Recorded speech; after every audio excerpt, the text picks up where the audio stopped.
Oh, well, all righty. Cheers, everybody. Welcome to the chat. It is election debate time. Good to see everybody in the chat. And oh, I got my name spelt wrong there. Of course, no, it's not Beers and Cheers. It's actually Travel Fun 69. Let me just take care of that for a second. But yeah, thanks for everybody for tuning in today. The debate is about to get started in about 10 minutes. So we'll chit chat until it starts. Big thanks for everybody coming in. Of course, Helena, how you doing? Mario, good to see you. Lorena, of course, driving home. I see you there. Chris, what's going on? Chris, how you doing? Jay Edwards, good to see you in the chat. Canadian Cat, Dancing Sexy Man, good to see you too as well. Yeah, good to see everybody. All right, that's great. That's great. Make sure you do hit the thumbs up. I see you there. Obama, yep. Good to see everybody. Paul Blunt, good to see you. 43 in the house, hit the thumbs up. We're also live on YouTube and Kick. Let's pull up so what's your thoughts on the Canadian election polls? Of course, this one's taken by Polymarket. I'm shocked to even see this. I'm like, what do you like? Is this real? There's no way, man. I don't know. According to their website, that they're right 94 point something % of the time. I don't know what to think about that, but you can see the graph. When I click here, let me see election forecast. Look at the difference here. So it started out, of course, like this. This is somewhere along the lines of, I guess, Mr. Trudeau quitting.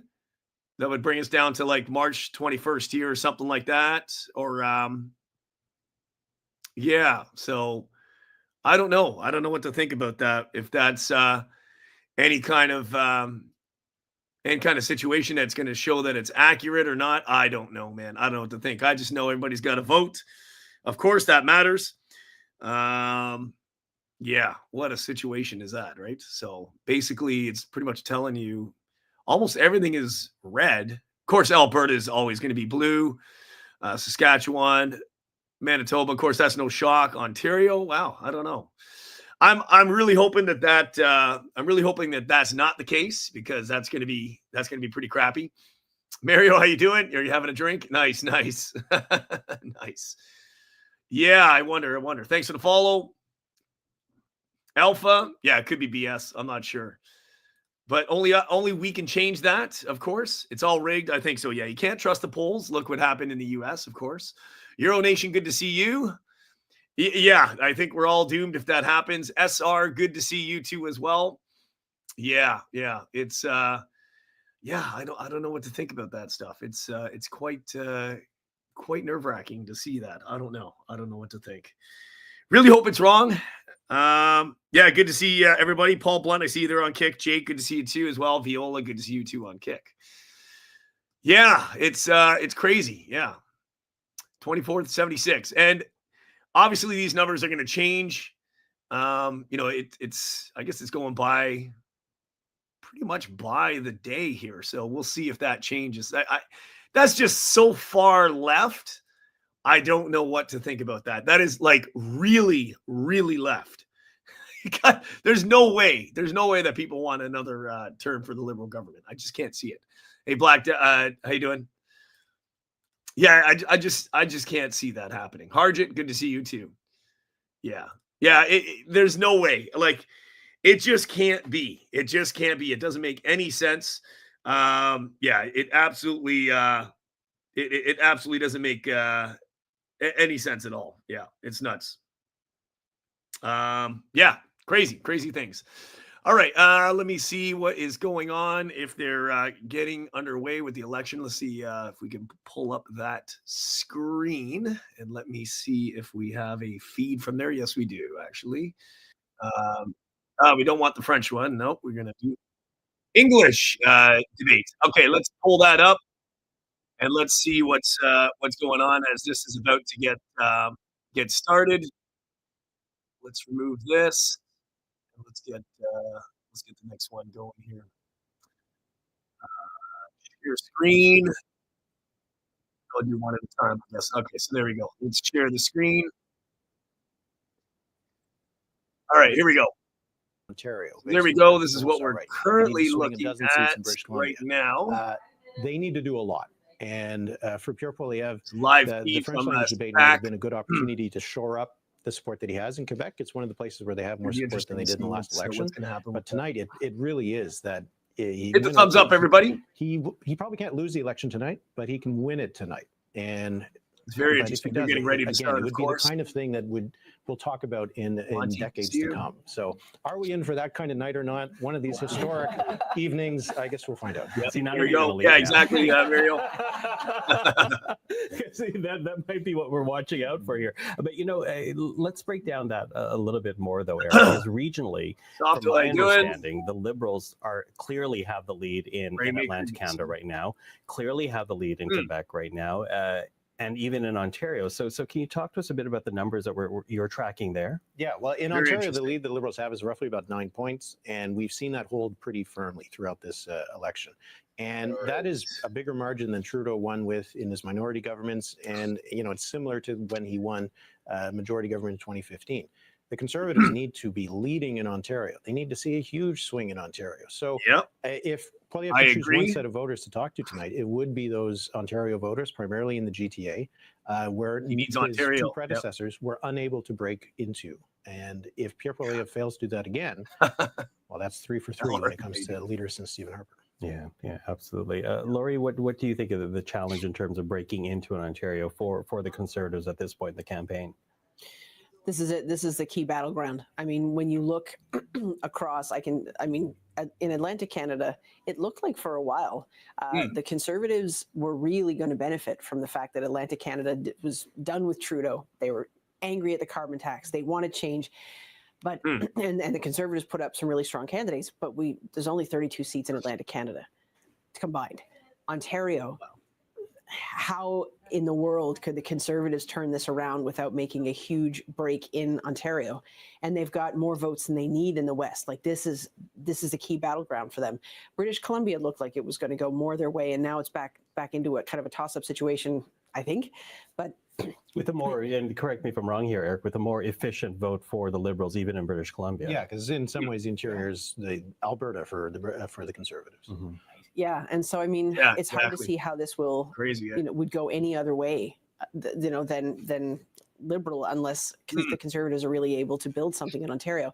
And I have to think Poilievre's trouble in terms of trying to build support among women must be a significant, drag in terms of him trying to bring his numbers up in Ontario. Yeah, well, what is the split with women when it comes to Poilievre, Eric? Usually the Conservatives are behind by 15 points or so among women, and it's more or less a toss-up among men. When it's a toss-up among men for the Liberals, that's usually a very strong sign because they tend to do better among women. But they have a huge margin to overcome. Debate's about to start, women and the Toronto Maple Leafs too. Not a single woman on the stage tonight. Leafs already won anyway. Voted last night as well. Not a single woman on that stage. We only have about a minute left before I have to throw Alex, Laura. Any final words you want to share before we go into the debate? I mean, just to note that. The clash of the two parties ahead, right? Poilievre and Carney are right beside each other, which in the draw there on the podiums, which is again randomly, but that is very interesting. So being staring each other down at close quarters here tonight as it's about to begin is going to be interesting. Yeah, Laura. Yeah, I mean, I think this moment's incredibly important for Canadians. One of the most consequential elections of the past several decades. So hopefully they at least give us a bit of a good show, if anything. Yeah, well, and the very fact that Yves-François Blanchet is there, obviously not as consequential for him as the French language debate was last night. Always interesting to see what they add to it. And again, for me, I gotta say the one thing that I really am going to keep an eye on is that opportunity at the end of the night where each leader can choose a question to whatever leader of the other party they want to. So I think that will provide some interesting fireworks for people who are watching. But listen, Eric Renier, Laura Pennell, and Alex Bonnegal, thank you to you. I know we're done for this evening. Laurie, you're still stuck with me. You're going to stay as the strategist join us later on. But for people at home, thank you. You are watching CPAC, the Cable Public Affairs channel. We're going to bring you now to the atrium of the Maison de Radio-Canada. Again, this is in Montreal, where the English language leaders debate will be taking place, the only English language debate of this 45th general election. I'm Michael Serapio. Here is now the debate. We'll see you right Here after. we go. Live from the atrium of Maison Radio Canada in Montreal, 4 federal leaders will debate for your vote. The leaders are here and ready to go. Mark Carney, Pierre Poilievre, Yves-François Blanchet, and Jagmeet Singh. They will debate the major challenges facing our country, from tariffs to the cost of living, public safety, energy, and leading in a crisis. Good evening, everybody. I'm Steve Paikin, your moderator for tonight's debate. Each leader has agreed to the following: no notes, answer the questions, stay on theme, stay on time. How much each leader speaks will be counted on these clocks, visible to the leaders and to you at home. This is the 2025 Federal Leaders Debate. Yeah, he's not there. Same with the Green Party. They're not there. Well, welcome, leaders. Good to be with you here tonight in Montreal for what I'm sure will be a memorable evening. Our first theme is tariffs and threats to Canada, and we will begin with a round of questions. You will each have a minute to answer, and then we'll go to open debate, and the first question goes to Mr. Carney. Okay, what is the starting point for negotiations, Mr. Carney, with the United States if, as you have stated, our relationship with the U.S. is over as we know it? Well, first, Steve, may I thank you and also thank fellow leaders for their service to Canada, people at home for taking the time to watch. I just want to underscore the premise to your question, because I think the relationship that we've had with the United States, relationship over the course of almost the last 4 decades, which has been one of steady and increasing integration, has fundamentally changed because the president is looking to fundamentally restructure the trading system. So the starting point has to be one of strength. It has to show that we have control of our own economic destiny, has to have a clear plan here at home to build this economy, to diversify our trading partners with like-minded countries, and also has to have a position of strength in terms of our reaction to the U.S. unjustified tariffs. And that's why we have put in place counter tariffs that have maximum impact in the United States and minimum impact here at home. Mr. Poilievre, would you do anything differently? Well, first of all, thank you, Steve, and thank you to our fellow contestants here today. It's an honor to be here. What would I do different? Well, I'll start by what I would do the same. I think we do need to counter the American tariffs with our own to deter this economic aggression. We must make clear that we will always be sovereign and independent. What would I be doing differently? Well, we need to be in a position of strength. The Liberal government has weakened our economy with anti-energy laws, red tape, and high taxes that have driven $500 billion out of our country into the United States and made us incapable of shipping our resources overseas. That weakness threatens our ability to stand up for ourselves. So what I do, I would cut taxes, red tape, and approve our resource projects so that we can get our goods to market and bring home the jobs, so we stand up to President Trump from a position of strength. Mr. Singh, you get the next question. Can we trust the United States to work with us on matters such as Arctic sovereignty and defense policy? I think we've seen, first of all, good evening, everyone, and thank you for tuning in, and thanks for the question, Steve. We've seen what, for a lot of people, feels like a betrayal when we look at the United States. I grew up in a border town. I grew up in Windsor. And we saw how connected we were as a city and as a community. People lived on one side of the border, worked on the other. People traveled back and forth all the time. We're in the automotive capital of Canada, and we knew how important it was to be able to build cars in Canada. But we saw that those cars went back and forth across the border. Seeing what Donald Trump did to attack Canada in this unprovoked way without any justification really felt like a betrayal. And so Canadians now are right to say, well, we don't really trust Donald Trump at this point, and we can't really have a lot of faith in him. So when it comes to our Arctic sovereignty and our security, we need to make decisions that are in our best interest and no longer be so dependent and so reliant on the U.S. And that's what I would advocate for, making sure we are resilient, independent, and less dependent on the United States. Mr. Blanchet, for you, what supports would you want to see for industries affected by tariffs, many, of course, of which are in Quebec? Many of them. First, be all welcome in Quebec and Montreal. You have me because I try not to speak English in Montreal.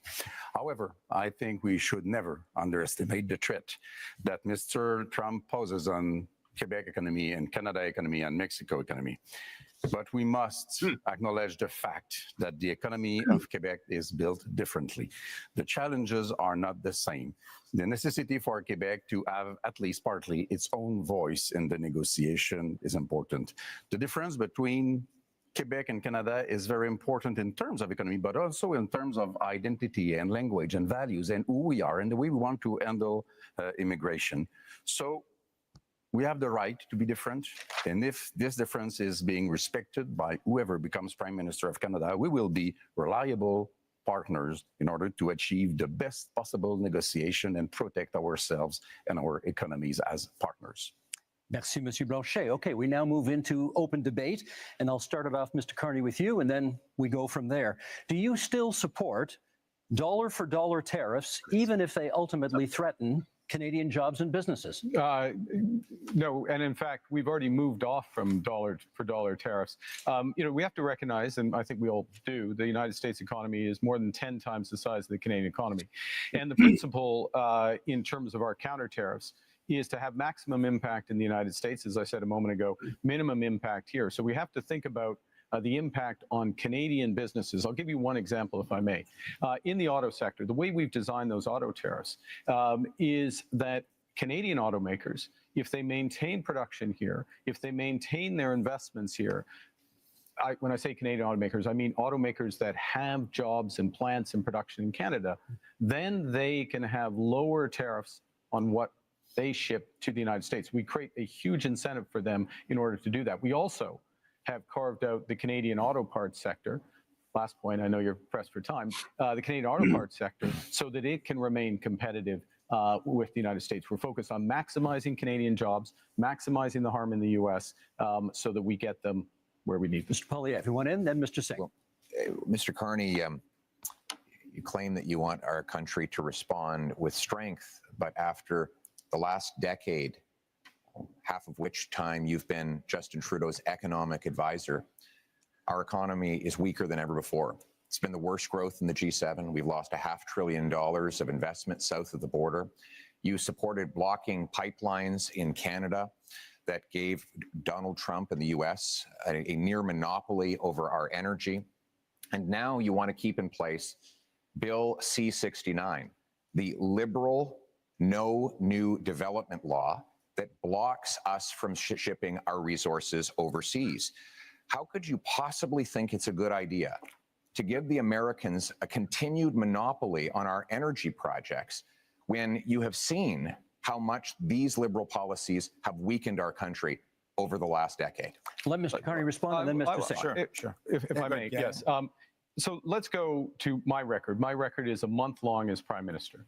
And this goes to the heart of coming to the Americans with strength, but doing the right thing for Canada. Within the first week as Prime Minister, I sat down with all the premiers of the provinces and territories, as well as the leaders of the Indigenous peoples. Got an agreement with all the provinces and territories, doesn't happen very often, got an agreement for them to have one Canadian economy instead of 13, first point. Secondly, to commit the federal government to do its part by Canada Day. So free trade in Canada by Canada Day. Thirdly, the federal government to commit with respect to project review. The question was about pipelines. I'm getting to it. Thirdly, one project, one review, and relying That's on possible provincial. under Yes, it is possible under. It is possible on our system. No, it is it's not. the It's impact banned assessment. under C-69. It is agreed on under the impact assessment framework, and we have a cooperation agreement with British Columbia already. We're looking forward to them with the other provinces. We will move forward. I'll jump in on this. Mr. Singh's turn, please. Of course, we agree around having a strategic response to the United States. But what I'm concerned about is what we're doing here in Canada. We are already seeing threats to our country in that just the threats alone of the tariffs have meant Canadians have lost their jobs. The threats of the tariffs that are in place right now, the impact of those tariffs is that we've lost jobs in steel, aluminum, and the auto sector. People are already losing their jobs. And while, Mr. Carney, you had time, as you mentioned, not very long time, but as Prime Minister, you showed us your priorities.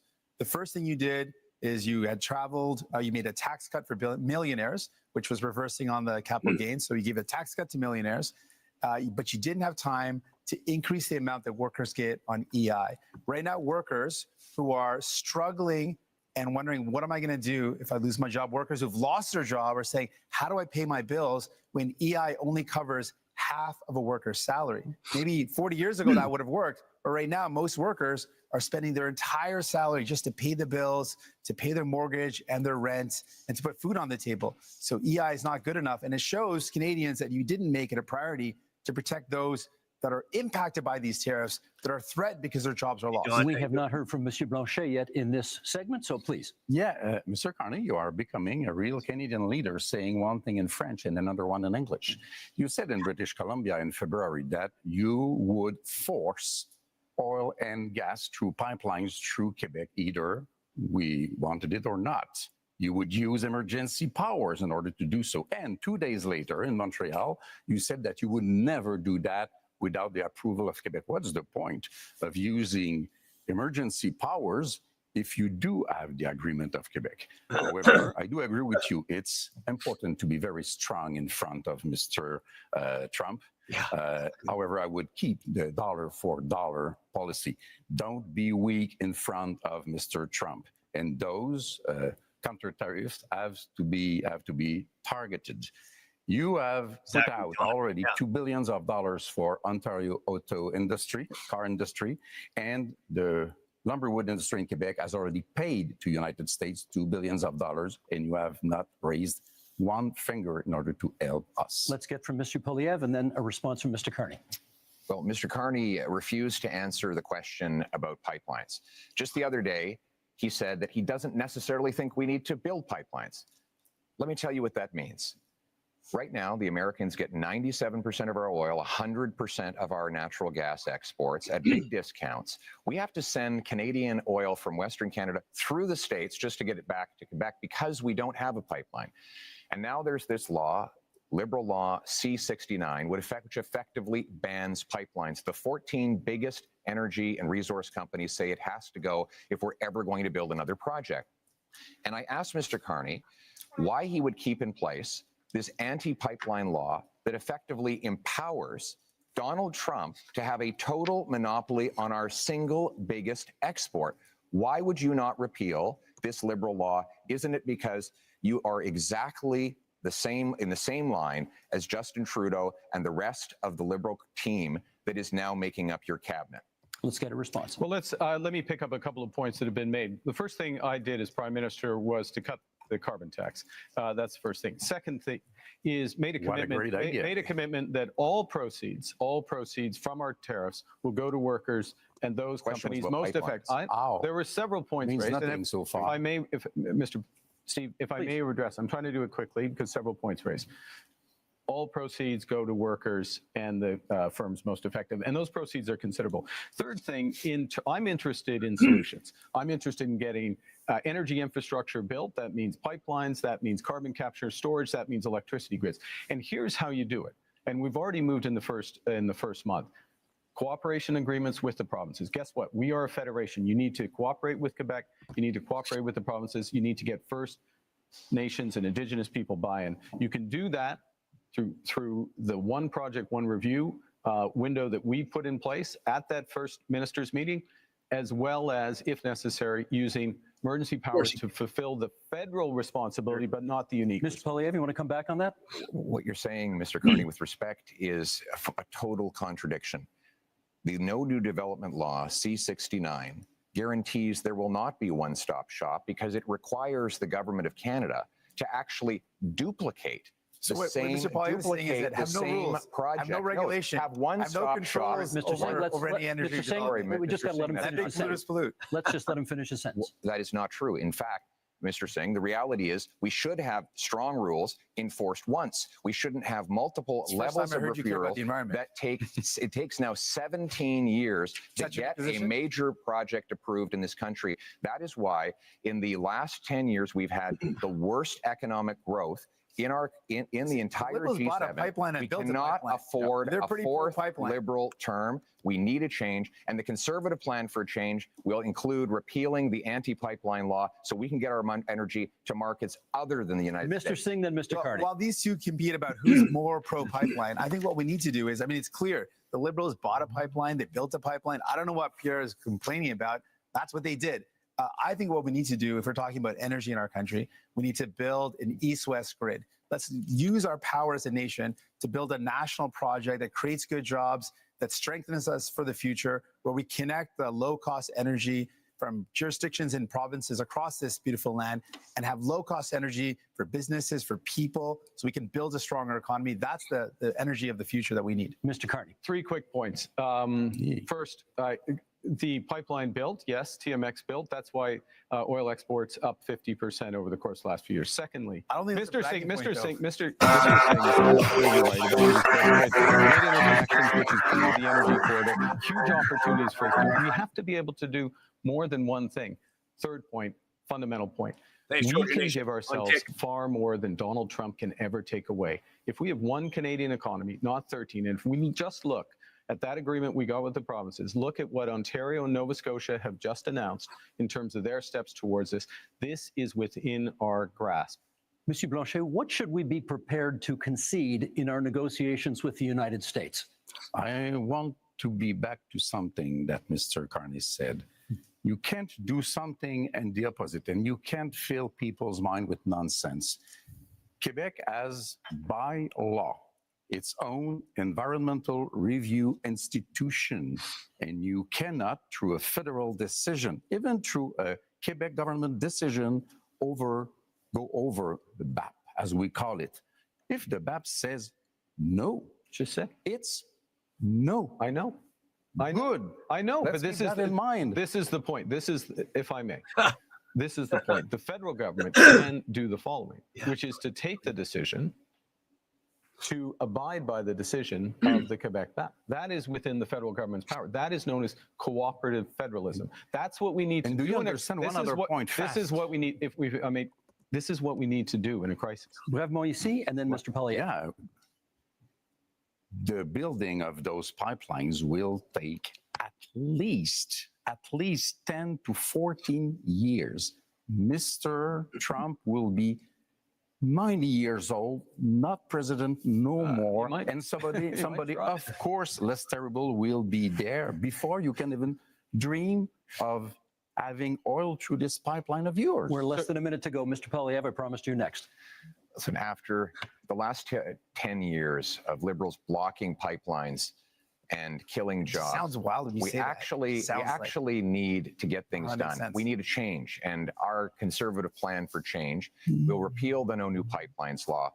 It will create a true one-stop shop, set up ready shovel-ready zones with pre-permitting so that we can approve LNG liquefaction export plants, mines, pipelines, nuclear plants, and also said no to that. hydroelectric dams so that we can generate the power we need to be strong, self-reliant, and stand on our own 2 Can I- feet for a change. Last quick word to Mr. Carney. Okay, quick word. Bringing it back to what we were talking about, which is tariffs, the threats to Canada, how to negotiate. We need these options. We need these options to build domestically, to build one Canadian economy. We need to act. We need to diversify our trade partners. And that is will our give us time in this strength to segment. the US. That is our time. Okay, you know my job tonight. I got to be the heavy guy here every now and then, making sure everybody comes to Yeah, time. Lisa already And won. I'm keeping an eye as well on making sure that everybody gets rough justice over here. That concludes our first section and our first debate. Up next, affordability and the cost of living. Our goal is to double the pace of housing construction. It will lower your bills, build homes you can actually afford. Il faudra parler des entreprises du Québec, des travailleurs du Québec, des aînés du Québec. A big, powerful bring it home tax cut on work, investment, energy, and home building. Okay, leaders, same idea, one-on-one questions followed by open debate format. And Mr. Poilievre, you get the first question this time. Many provinces, including some provinces with conservative governments, have ambitious housing targets, none of which have been met. Why do you think your housing plan will be any different? Let me start by talking to the young people of the nation and those who are aspiring to home ownership. You know, it was only 10 years ago you could buy an average house for $450,000. But in the last lost Liberal decade, housing costs have doubled, rising faster than in any country in the G7. And so now our youth cannot afford a home, and our seniors are worried about being evicted. We can't afford a fourth Liberal term of rising housing costs. We need a change. And our Conservative plan for change will, 1, axe the federal sales tax on new homes. 2, incentivize municipalities to cut their construction taxes to bring houses down in cost by $100,000. 3, sell off federal land for homes. And 4, train up 350,000 young trades workers who can help build those homes. Because you deserve a home, and we're going to make it happen for a change. Also on the issue of affordability, Mr. Singh, you get the next question. How do you bring down grocery prices in the midst of a trade war? I appreciate the question. This is a big concern. When I talk to Canadians, they tell me they're really feeling squeezed from the cost of living. That's one of the top things that people tell me about. People are saying, I can't afford to buy groceries. Every time I go to the grocery store, it's just ongoing worry and this feeling of anxiety that can I actually afford the things that my family needs? On top of that, people are worried about the cost of homes. I think those are the two biggest things I hear. So we can do things about this. Other countries have taken concrete steps. We can put in a price cap on food essentials. France has done it. Greece has done it to great success. It's brought down the cost of food significantly in both those jurisdictions. We can also ban corporate landlords from buying up the affordable homes to keep homes that are affordable. We can make things better for Canadians, but it requires having the courage to take on the powerful corporations that are ripping you off, that are price gouging you. And we know that price gouging is one of the major reasons why food prices are going up. You're never going to hear Pierre Poilievre or Mr. Carney talk about the fact that these are the corporations ripping you off. Thank you, Mr. Singh. That's time. Mr. Blanchet, I want to ask you about old age security, which will soon cost this country $100 billion annually. We understand you would like to expand it.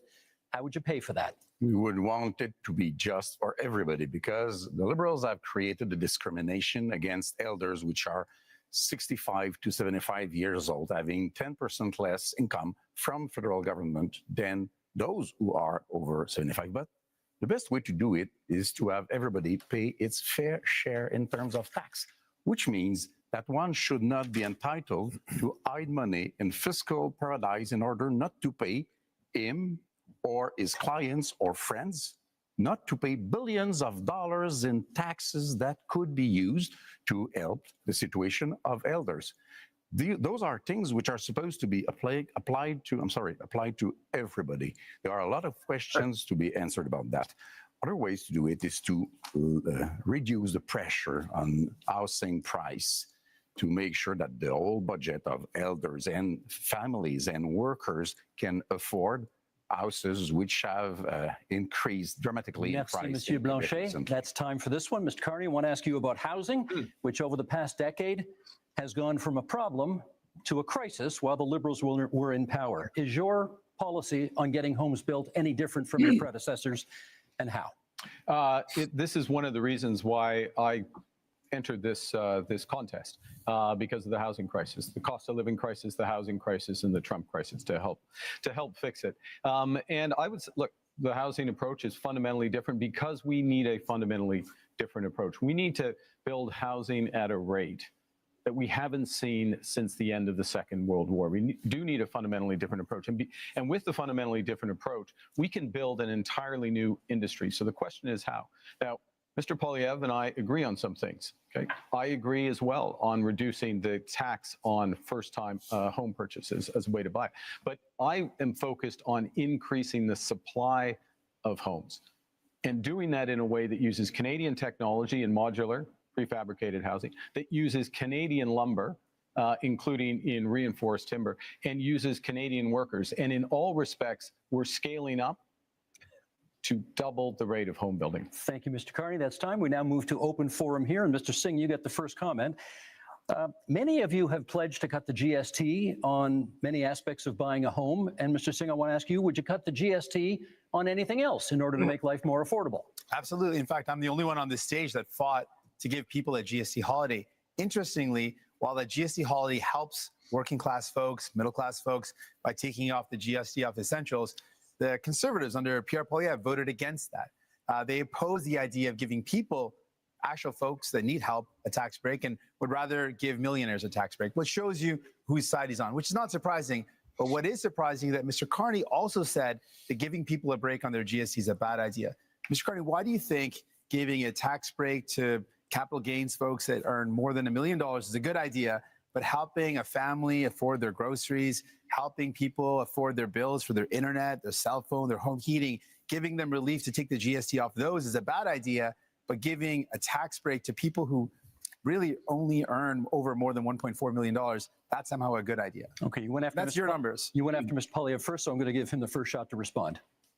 Well, Mr. Carney, the reality is that housing costs doubled under the Liberal government. While Justin Trudeau made exactly the same promises that you are now repeating today. He promised that he would double home building. In fact, home building went down.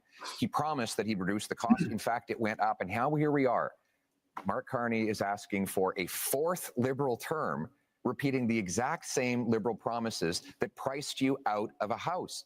Just a few weeks ago, before the election, the Liberals voted against taking the GST off new homes, and they have continued to build up bureaucracies that block construction. We need a change so that you can afford a home, and our change will be, again, to axe the sales tax on new homes, incentivize municipalities to speed up permits, free up land, and cut development costs. Train up 350,000 young people who can be in the trades to build those homes and sell off the land that is going to be needed in order to build homes. That is a real plan for you to own a home and afford your life for a change. Mr. Carney, they're coming at you from both sides. What do you say? Okay. I know it may be difficult, Mr. Poilievre. You spent years running against Justin Trudeau on the carbon tax, and they're both gone. Okay, they're both gone. And we're in a new impersonation of them with a very different. Look, I'm a very different person from Justin Trudeau. Focus is on results. He's worse. How to drive He's fucking worse in the housing market. You've got to change the model of building. You've got to increase the financing for housing developers, $25 billion on the table for those housing developers, $10 billion for deeply affordable homes, cutting development charges in half, lowering the cost of the building of those homes by 20%, and lowering the emissions and the run costs of those homes by another 20%. This is how you drive affordability. This is how you bring young people back into the housing market. Exactly what Trudeau promised. You claim to be very different from Mr. Trudeau. Now, the point is to show that you are any better than Mr. Trudeau. You claim to have a lot of experience in many things, and you know things. Last time we had somebody saying that they knew things, it was the senators, and they killed the law that protected supply management because they knew better than us and were elected by nobody, exactly like you are today. You say that you are a great crisis manager. Which one? I heard of nothing. As far as I know, Brexit happened, even if you were against it. You say you are a great negotiator. What have you negotiated but fiscal paradises in Bermudas or Cayman Islands? You have to prove something, and you have to reveal what you own in those companies if you want people to believe you. Mr. Singh, you wanted to... Yes, returning to the topic of housing. Now, it's very important. Obviously, we need to build homes that people can afford. Mr. Poilievre had the opportunity to show us what he could do. He was the Minister of Housing under Stephen Harper. And during that time, guess how many homes he built? He built 6 homes. During that entire time. This is not something you can trust to build homes. He built 6 homes. 200,000. This has been confirmed again and again. He built 6 homes. That's it. Now, the problem, though, with Mr. Carney is, well, he's laid out a plan. The problem is that when he was the chair of Brookfield Investments, this is a company that made a strategic decision to buy up affordable homes in cities like Toronto, where people were paying a decent rent. And they purposely bought those homes, kicked out the tenants, and jacked up the rents. That is not someone you can trust, sadly, to deal with the housing crisis when, Mr. Carney, you profited off of it. We're going to get responses here. Mr. Poilievre first, Mr. Carney second.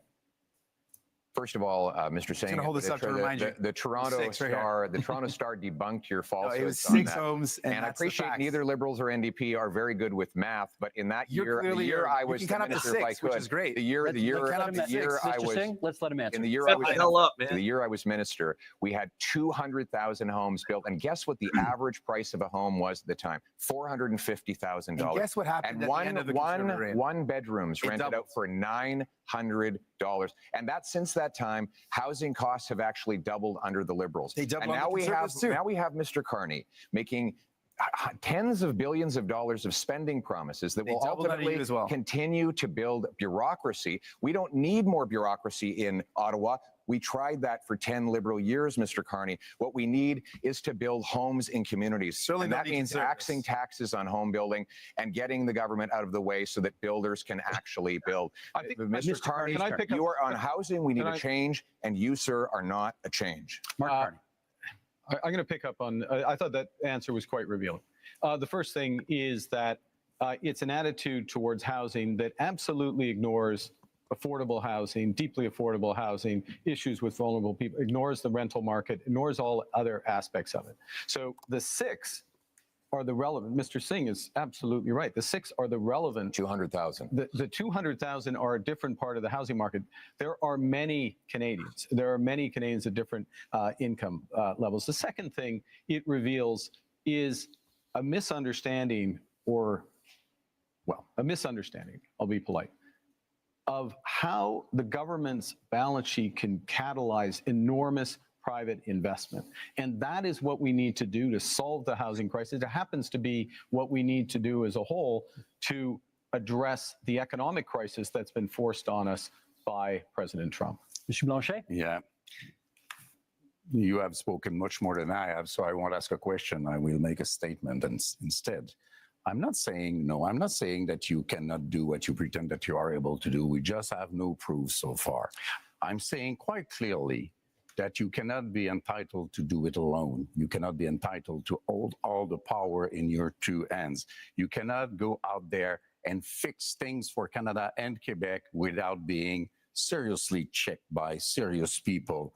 You cannot go out there and speak for Quebec without Quebec having its own strong voice to protect itself and to promote its different economy. So if you want to collaborate, let's say right now that whatever happens, even if minority government happens, you will be a partner with the different Quebec economy and identity, which you have been not interested in for the economic part and not respectful for the identity part. Let me get Mr. Singh in at this point. Can you tell us what's the first thing you would do to make life more affordable for Canadians? Yeah, there's a lot of things that we can do, and I've laid out some of those things. I think fundamentally, I'm the only person on stage that not only fought for real relief for people in terms of affordability, I'm the only one that fought for pharmacare that actually makes life more affordable by giving people medication coverage, dental care that gives people more affordability by letting them access their services if you're a senior and a kid. I fought for childcare to make sure people could afford childcare. All measures that Mr. Poilievre voted against, all measures that Mr. Blanchet voted against. So if you want someone that's going to fight for you in Ottawa to actually make life more affordable, you can't entrust all the power to Mr. Carney. He doesn't have a track record of making life more affordable for people, but we do. So vote for a New Democrat, and we'll continue this work to make life more affordable for you, while the Conservatives and the Bloc have voted against those measures to make life affordable, because that's not who they care about. New Democrats are in it for you. Pierre Poilievre. The number one expense for families today is taxes, more than they spend on food, clothing, and shelter combined.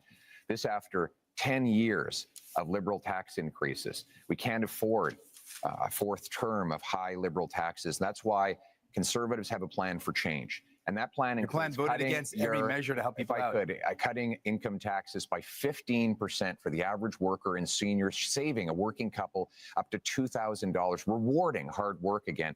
Because hard work is actually being punished. Is actually being punished because of the very high taxes. Now, the Liberals promised 10 years ago they would lower them. They actually raised taxes on 9 out of 10 Canadians. We need a change in this country because your hard work should once again pay off with a powerful paycheck that buys you an affordable affordable home. So you want to save people $2,000, and that's what we will deliver. You want to save people $2,000, but cut their dental care, which is thousands of dollars. Cut their child care, which is thousands of dollars. Cut pharmacare coverage, which is thousands of dollars. That's not a very good math deal right there. You're going to save people $2,000, but cost them tens of thousands of dollars. That's why you cannot afford Conservatives, and you certainly can't trust the Liberals on their own. You need New Democrats. Mark Carney. I'm going to reinforce that point, and then I'll respond to Mr. Blanchet. Childcare in this country, $3,000 to $10,000 a year for a family, depending on where you live. Province, jurisdiction. depending on where you live, that's what's being saved there. $800 per trip to the dentist. We've expanded dental care Province to 8 jurisdiction. million Canadians. Because we 8 million Canadians. Because New Democrats are there. Pharmacare. These are fundamental issues for affordability. We're talking about affordability and taking them off in order That's why you to need start New cut Democrats. tax. That's Quebec, not what I've said. and I in will be terms cutting of income taxes working with Quebec, for Canadians. yes, absolutely. Throughout the short time I've been Prime Minister, working directly with the Premier of Quebec, our Minister of Foreign Affairs, our Minister of Finance are from Quebec. Quebec and Quebec issues, whether it's Why supply haven't you answered management, Mr. language, Legault's letter? He asked 5 things in the letter. He reduced his expectations. We're talking about, and you did not even answer him. And tonight, you are so much in love with Quebec. Steve, the question that Canadians have to ask. Why vote is for whether- Conservatives? why- We're gonna save why- $10,000 why- He's got the, or cost you Mr. tens of Singh, thousands. Mr. Singh, sorry, he has the floor. Come on. The question you have to ask is, after a decade of Liberal promises, can you afford food? Is your housing more affordable than it used to be? What is your cost of living like compared to what it was a decade ago? And are you prepared to elect the same Liberal MPs, the same Liberal ministers, the same Liberal staffers all over again for a 4th term? Mr. Carney, Justin Trudeau's staffers are actually here with you at this debate in Montreal, writing the talking points that you are regurgitating into the microphone. How can we possibly believe that you are any He's writing his than speeches. the Of course they previous are. 10 years of Liberal government? 25 seconds left in this segment for you to respond to that. I do my own talking points. Thank you very much. The biggest risk we have to affordability, the biggest risk we have to this economy is Donald Trump. So first and foremost, we've got to get that right. Secondly, we need to do it in a way that brings everyone along together. That means preserving pharmacare, dental care, child care, reinforcing health care, spending our whole social safety. intrusion in Quebec jurisdiction over and again. I like if we're any better than we are. Is there one thing Canadians can do that Quebecers cannot do? You are doing intrusions in our jurisdiction with our money, pretending you are better. And most of the time you try to copy what we did with our own money against us. What's that? As a policy, don't you have your own things to care about? That really is time for this segment. I wanted to be polite and let everybody finish their points, I'm far beyond, we got to move on. I took the liberty. Thank you. Okay, that ends section 2. Up next, public safety and security. To protect Canadians and to build communities that are safe, secure, and strong. Keep crime, drugs, stolen cars, and other illegal substances out of our country. We're going to invest in our borders, and that means hiring more border officers. Resources are in short supply, not enough staff. This is not the nice way to treat people who come to our border. Okay, same format, one-on-one questions and then open debate. Monsieur Blanchet, you get to go first in this one. Public safety and security. For a lot of people, that means the fentanyl crisis. I'd like to know what you could contribute to ending that crisis in this country. The fentanyl crisis is a very serious issue, which is a bit less important in Quebec than it is in British Columbia. I think the whole border thing is the real issue. Immigration is a very important issue for Quebecers. Immigration has to be dealt with in an orderly fashion. Our borders are not dealt with in an orderly fashion. The rules are not respected. The rules are unclear. Some rules even invite people to hide for 2 weeks illegally before coming out. Some things has to be done.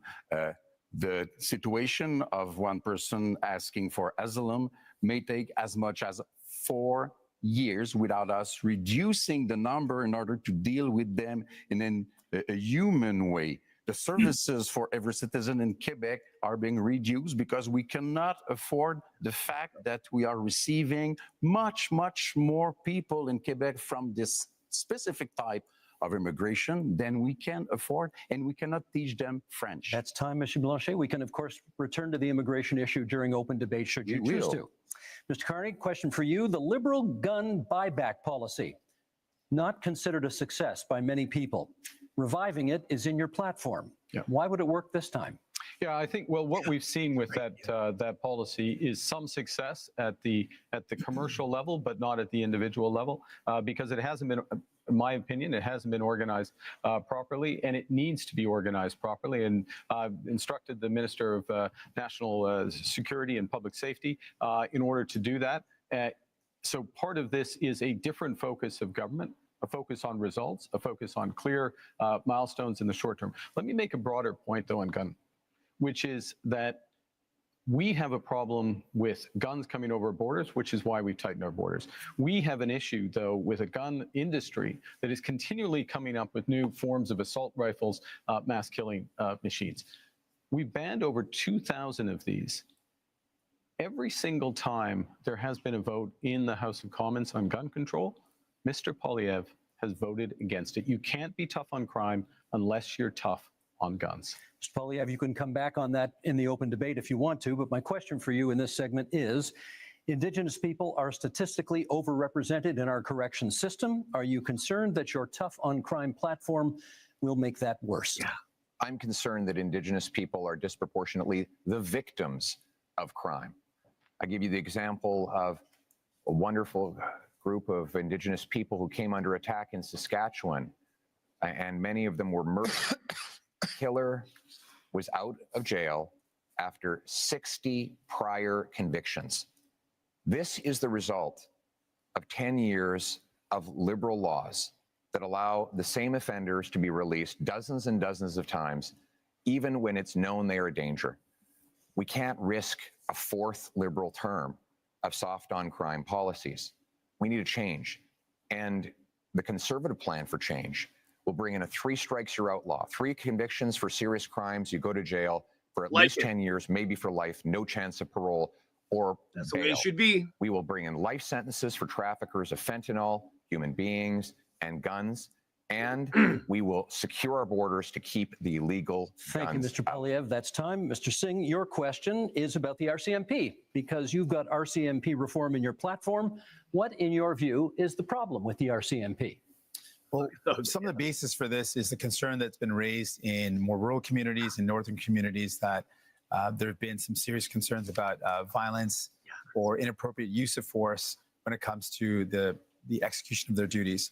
We want to make sure that we've got a top-tier police force that provides security and safety to those communities in a way that's sensitive and understanding of the communities they're serving. I also think what's very important is for Indigenous communities, Indigenous policing. This is an area of deep concern. I think everyone in our country should be safe. You should be able to be safe at home, safe when you go to work, safe if you take public transit, safe for your kids to be able to play in the local playground. And that's something I'm committed to. The other area that I'm focused on when it comes to public safety is making sure we prevent crime before it happens. And that's why we want to see increased investments in our border security. We saw under the Conservatives, they cut 1,100 border officers in one day. So that prevented our ability to keep our borders safe. That stops those materials from Mr. coming Singh, into the that's country. time. Not sure it was about the RCMP, but maybe we can get back to that during the open debate segment, which we go to right now. And Mr. Poilievre, you get the first word on this one, and it sort of dovetails on the last answer you gave, which is you have pledged to be the first prime minister in this country to use the notwithstanding clause, setting aside charter rights of, as you call them, multiple murderers. Why do you think that's necessary? To be clear, I want to uphold the charter rights of Canadians under Section 7 to life, liberty, and security of the person. Right now, that right is violated by multiple murderers who are given discounts. The case in question was a gentleman who went into a mosque and shot dead 6 innocent worshipers. He got, according to this ruling, only one 25-year sentence, meaning he can be out in his 50s. He only serves 4 years for every murder that he carried out. That is outrageous. And I will use the constitutional powers that are created for this purpose to ensure that mass murderers stay in maximum security penitentiary for life. They will only come out in a box. We will also pass tough new laws that prevent repeat offenders from getting out. If you commit 3 offenses under the 3 strikes law I propose, you will not be allowed out of jail until you prove that you are drug-free, that you are behaved perfectly and that you've learned an employable skill and you've served a 10-year sentence. We cannot allow liberal crime and chaos to go on terrorizing our communities. What we need is a real plan for change so that we can bring back the safety and the security that Canadians used to take for granted. Let me get Mr. Carney to respond to that. Do you think that's an appropriate use of the notwithstanding clause of the Charter? I think that the one of the core responsibilities of the federal government, Prime Minister, is to defend the fundamental rights and liberties of Canadians. And those fundamental rights and liberties of Canadians are outlined in our Charter of Rights and Freedoms, which is 43 years old literally today. I think it's a very dangerous slope to override judgments of the Supreme Court of Canada. In fact, the Charter of Rights and Freedoms exists to protect Canadians from people like us on the stage, politicians who may use their power to override fundamental rights. And the issue in using by the federal government, I'll stop here, is not where you start, but where will you stop? Mr. Polyev, I should get Mr. Polyev on that. Is it a slippery slope if you use it in this case? I must say, I would be quite interested too, because Mr. Carney said that he didn't want us to use a notwithstanding clause before adopting a law. And yesterday he said that he felt that it was wrong to use the notwithstanding clause after a law is adopted. So if we cannot use it before and we cannot use it after, it means that Mr. Carney believes that we should never use it. Hey, Lewis. But it is very important. And the Ford case made it clear. The Constitution says how it should be used, but never how or what we will do with it, because it's the prerogative of the provinces. So do you want the Supreme Court to overrule another judgment of the same Supreme Court because you don't like it? Because that would be being the hell of a politician as you define them. Well, let me just start by saying, first of all, thank you. I just started by saying, let's not let Mr. Polyev get away with making this ludicrous claim that anyone on this stage thinks that violent crime should get a less severe penalty. Obviously, that is not a special position that he's taking. Everyone agrees that horrible crimes should have horrible sentences. Judges are equipped to do that. So don't let Mr. Polyev's rhetoric confuse people. Obviously, everyone agrees that if someone does something horrible, they should pay a horrible price for it. There should be appropriate sentence that's put in place by a judge. But what I'm concerned about is all of what Mr. Polyev is talking about is after the fact. Now, there's heinous things that happen, and there needs to be severe penalties put in place. But we also need to keep communities safe. And that's what my focus is. Well, how do we stop crime before it happens? Much of the violent crime that's committed is committed by illegal handguns and firearms that come across the border. Now, Mr. Polyev has admitted that as well, that it is illegal handguns and illegal weapons that are used in violent crime. So our plan is, let's stop those illegal weapons getting into our country in the first place. And the way we do that is by having stronger border security officers and having more people on the border. Mr. Pierre Polyev, when he was in power in the Conservatives, they cut the number of border officers. They reduced the number, weakening our borders. Keeping an eye on time Can't here. trust them. Let's get back to Mr. Polyev. Shut up, Singh, shut up. In using the notwithstanding clause under these circumstances would be a kind of a slippery slope and encourage politicians to use it more. No, we will use it to protect the charter rights of law-abiding Canadians. I'm interested in the rights of victims. Mr. Carney seems to be very interested in the rights of criminals. He says that it's dangerous for me to ensure that mass murderers stay behind bars for life. You know what's dangerous? Turning them loose on our streets.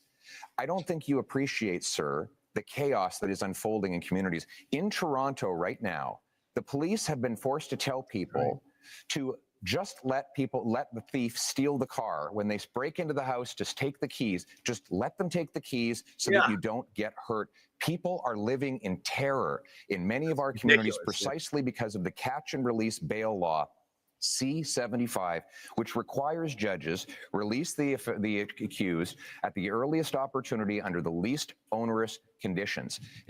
Every single member of your Liberal caucus and your Liberal cabinet voted in favor of this bill, and they're all determined to keep it in place despite constant promises to the contrary. Mr. Carney, Canadians deserve to live in peace and security. That is the right that I'm fighting for a change. I'm fighting for that as well. And let me be specific about two things that have been raised. The first is with respect to these issues of car theft, home invasion, and I'll use the GTA area where there has been sharp increase. How do you attack that? You attack it several ways. One, you increase the criminal penalties for that happening, particularly if you're part of a gang, particularly if you use the Errol, firearm. thanks for the And super we'll do chat. that. And Big we're ups. doing so. We've committed to doing so. You put in place a reverse onus in terms of bail, so that it has to be proven that there's not a risk, which we've also committed to. And then you go to what Mr. Singh was talking about, which is we have to reinforce our frontiers. That's why we're committing to an extra 1,000 Canada Border Service agents, an extra 1,000 RCMPs. That's why, as part of the broader fentanyl initiative, where we've added to the RCMP there, we've added drones, we're adding helicopters, we're adding surveillance, and we're going to the other end of the chain with respect to car theft, which is tightening security at the ports. This is what we need. In order to get results, you need to focus at both ends of the chain in federal. Thank you very much. I want to talk about one of the issues that has come up is the idea of the public safety concerns around the overdose crisis and how this is devastating our communities. We're seeing so many lives being lost. In that, we know that one of the ways to address that is by investing in some of the solutions like mental health services and rehabilitation services. Services keep our communities safe, having access to those good services. Both Mr. Carney and Mr. Poilievre are proposing cutting government spending and cutting those services. That's not going to make our communities safer. We need to see better investments in rehabilitation services, more investments in mental health. We need to respond to this serious crisis in our country with care and compassion. I met with Mom Stop the Harm, an organization big ups, of Louis moms Cabo. that have lost their children to this opioid overdose crisis. They've literally had their children have died because of this. And they're saying we need to do everything possible to save lives, to stop this death from happening. And I think we need to listen to those moms, and that's my commitment. Mr. Blanchet. Two things as rapidly as possible. We'll leave that up First, there for a we little believe while. that we should act on crime gangs and organizations, defining Leave that them up for a while. as we do for terrorist organization. We have to protect our kids from the violence of those gangs, from the drugs being sold by those gangs, from the guns and whatever else being stolen, sale being by those gangs. Sold? And not sold, being, you purchase a thing and selling, sold by those gangs. And we mostly have to protect our kids from being recruited by those gangs, becoming violent at 13 and 14 and 16 Big ups, buddy. Years old, because this is the real fear of parents like I am. This is a very dangerous situation. I want to come back to immigration because we said that we would come back to immigration. Do you remember the Century Initiative, a sad memory? Officially, they said that they had not considered Quebec difference. They had not considered Quebec language. They wanted Canada to be a 100 million people country by the end of the century. Mr. Barton told me himself that he had not even thought about the Quebec difference in that analysis. And one of his closest collaborators is now a close counselor to Mr. Carney, which seems to be part also of that kind of project or ideology. So it is impossible for Canada to have all those people come into Canada. It is impossible for Quebec to receive all those people. And in Quebec, we have the language and values and secularity of the state issue, which is very important. So I say, pause. Let's do things properly. Let's receive migrants in an orderly fashion and successfully as a measure of respect for them also.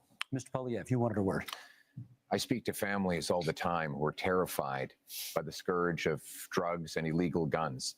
And we know those guns are not Grandpa Joe's hunting rifle. So when the Liberals try to ban hunting rifles, they're really going after the wrong people. 90% of guns that come in that are used in crime are smuggled illegally over the porous, Liberal-run borders.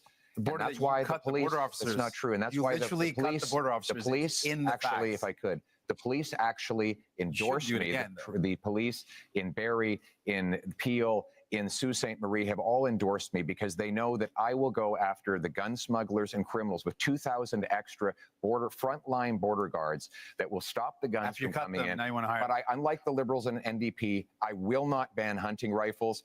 The Liberals want to We never protect. wanted to ban I want to them. protect Canadians Yep. from criminals. The Liberals want to protect turkeys from hunters. I think we know which one makes the most Mr. Carney, sense. quick intervention, Mr. Carney, and then I got a question for each of you before this segment's out. Okay. We absolutely fully support hunting and rights of hunters and Indigenous Canadians. But I want to raise an issue, which is a serious issue, talking about safety. There are people, we're in Montreal, in Toronto, across this country, who fear going to their synagogue, fear going to their community center, fear taking their children, leaving their children in school. And this has to stop. This is it's totally unacceptable. So what we're proposing is to make it a criminal offense to threaten or to impede anyone from being near or going to their place of worship, their school, their community center.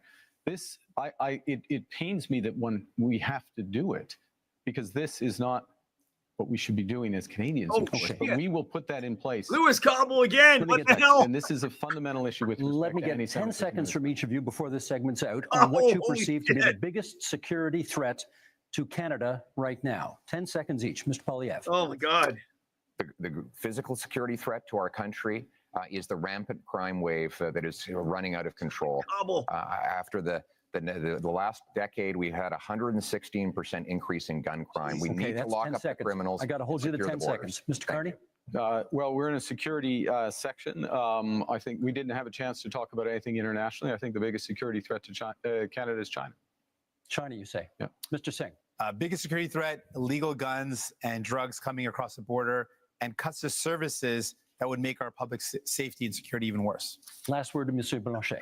The fact that neither Quebec or Canada is able to protect itself, and that we are still dependent and entirely dependent on American to protect us. Okay, that is the end of that section. Gentlemen, up next, energy and climate. Big ups, Lewis. Thank you so much, man. Getting things built, unleashing production. We are unlocking major infrastructure projects, including in conventional energy, oil and gas. We're speaking thousands of dollars a year for each family to pay for the damages of climate change. We can absolutely build important projects like an east-west energy grid. Energy and climate change. I know how much all of you love talking about pipelines, so here we go. Mr. Singh, to you first. Should Canada build new pipelines to get our oil and gas to market? Well, it's not an approach I favor with public money. There's not any projects that are on the table, so it's not a specific project to look at. I favor, when it comes to the environment, building an east-west energy grid that connects low-cost energy and allows for families to reduce their electricity costs. But let's put this all in context. We're talking about what our energy solutions are in the context of a climate crisis. And we're not just talking about a climate crisis in the far future. We're living it right now. I remember I met a mom a couple of years ago before I had kids who told me she was worried about taking her kids out on some days because of the forest fires in BC. It meant that it was unsafe for kids to go outdoors. Fast forward to when I became a parent just a couple of years after that, and I literally worry about the same thing. The forest fires we saw a couple of years ago meant that many places that didn't see this before saw days where there was such smoke in the air that it was dangerous for kids. We've seen extreme weather, forest fires, heat domes, floods impacting us. We've got to do everything we can. Thank you, Mr. Singh. That's time. Mr. Polyev, where does Lewis, climate change land on your list of priorities when it comes to expanding energy opportunities in this country? It lands within our priorities of bringing home jobs while bringing down emissions around the world. Look, the reality is that if we push production out of our country to more polluting countries, it actually makes the problem worse. But that has been exactly the Liberal approach with the anti-development law, C-69, blocking of 15 LNG export plants over the last 10 years. We have seen more of those jobs go abroad. I want to bring them home. My plan will be to approve, for example, natural gas liquefaction and export. If we sent our gas to India, for example, to displace half of their demand for electricity, we could reduce emissions by 2.5 billion tons, which is 3 times the total emissions of Canada. That's the way we bring emissions down and jobs up. It's common sense, and now it's time to bring it home. Thank you, Mr. Poilievre. The next question is for Mr. Carney. How would your government fast-track pipelines and mining projects while also following the Supreme Court decision that requires consent of Indigenous communities? Well, I think the first thing, and this goes back a bit to where we started, which is recognizing that we are in a crisis. We need to act with maximum force, and having a process and a consultation, but a consultation with a purpose, which is to identify those projects, those investments of national interest that are really going to move the dial in terms of growth, jobs, energy security, well-being consistent with long-term competitiveness, which necessarily means lower carbon. And so part of that process is ensuring that First Nations, Indigenous peoples are there from the start. It also includes their ability to participate fully in those projects. And that's why, and I know I can tell, like, you've got to tell on when I've gone on too long, so I'll finish up, which is, that's why we're doubling. Our proposal is to double the Indigenous Loan Guarantee Program to $10 billion. What does that actually mean? It means an ability for them to invest equity in those projects and be full partners. Thank you. My tell is my clock, and my clock is at 0, so that's how it goes.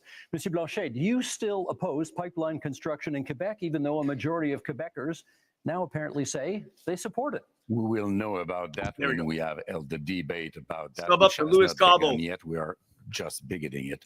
First, we are hearing very creative numbers, and we are being fed nonsense. And we will be back to it in a few minutes. But energy, trade, commerce is from south to north or north to south. And it's true in Quebec also. In a little more than 3 years, Donald Trump won't be in office, and there will be not one more pipeline having been built once we get there. So let's be serious, responsible, and we will be back with the numbers. We don't want to pay in Quebec for such monstrosities, which will provide us with nothing. We now move to open debate, and you all will get a chance, or have had a chance, to get the first shot at this. And Monsieur Blanchet, it is your turn to get the first hour of the debate shot. left, guys. Yep. Canada has a substantial supply of critical minerals, which are in high demand. Are you in favor of allowing these minerals to be mined? Of course, it has to be done properly. Quebec has probably the most important clean phosphate reserves in North America.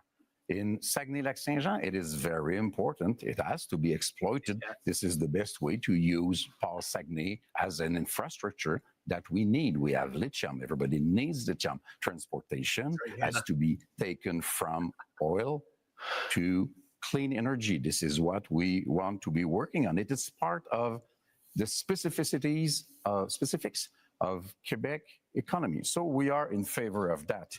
But we don't want to pay for the $30 billion which have been spent on oil and gas by the Liberals last year. It's $7 billion from Quebec. We don't want to pay for the $40 billion which have been spent by the Liberals on Trans Mountain. It's $9 billion from Quebec. Those are $16 billion of which not $1 has been spent in Quebec to develop a lot more power and wealth for Quebecers with our own money. We need to let the leader of the Liberals respond. Well, actually, I was going to pick up on the enormous opportunity that exists in Quebec, exists in Ontario, exists in the north of Canada, really exists across this great nation in terms of critical metals and minerals. We are have one of the biggest resources in this country. And this is, it's not just an enormous economic opportunity, it is a strategic opportunity for Canada. So we have to make a decision, not just to develop it, but how do we develop it and who are our partners for it?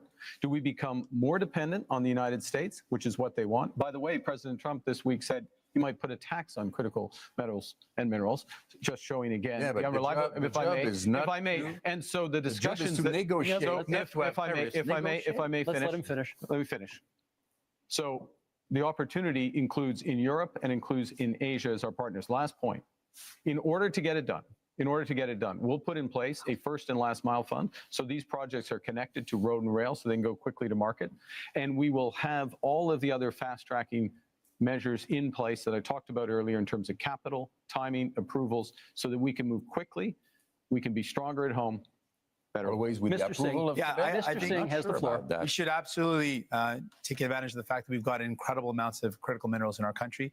And the way we do that is with any energy project or any project of this nature, make sure it's got the local community buy-in. It creates good jobs in communities, make sure we are meeting all our environmental needs, and we work with Indigenous partnership. And so I absolutely agree with that. I want to build on something Mr. Blanchet mentioned about the investments that this country has made. What I found very troubling is that the past number of years, the Liberal government record is one where we have spent the most subsidies compared to any other country in the G7 on subsidizing oil and gas.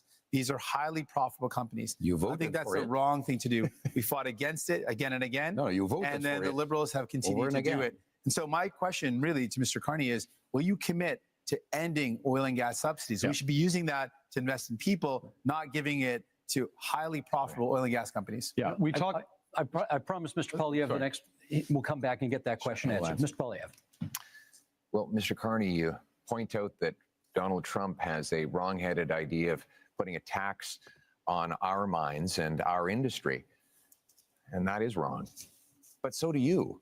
You want to apply a massive industrial carbon tax on Canadian mines, Canadian steel mills, Canadian aluminum plants, You want to let them just Canadian oil and gas. And your idea is to double the tax that Trump is applying by hitting them a second time. This will do nothing for the environment. It will actually ship our jobs south of the border, Polly's plan is let them like pollute as much as they President want. Trump Not a good wants. My plan is to bring that production home here to Canada. For example, I will give a tax credit to low-emitting Canadian industry like Quebec's aluminum, for example, or British Columbia's natural gas, so that we not only bring home the production, but we do it below global average levels of emissions, so that we actually help the environment while bringing wants to home let the big jobs for our polluters people we have to let them at the same time. That is a sensible, pragmatic approach that puts us in charge of our economic destiny so we can stand up to the Americans from a position of strength for a change. Mr. Carney, we've got, hang on a second. I want to give you a chance to speak to Mr. Singh's criticism about oil and gas subsidies and Mr. Polyev's criticism about the industrial carbon tax. Okay, I'm going to make 3 points. I'll make 4 if you want me to respond to that, but I want to make 3. The first is that I answered this question last night, but I think the puck had already dropped in the Canadians game, so not everyone heard it. Yes, end oil and gas subsidies. That's why you need new Democrats. Secondly, I would have done it independently. Secondly, recognizing that the biggest component of that was the cost of building Keystone.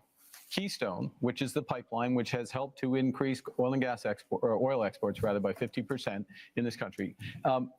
That is an asset of the people of Canada. We own it. And the question of what to do it. So it's not a subsidy that has disappeared, it's actually an asset of Canada.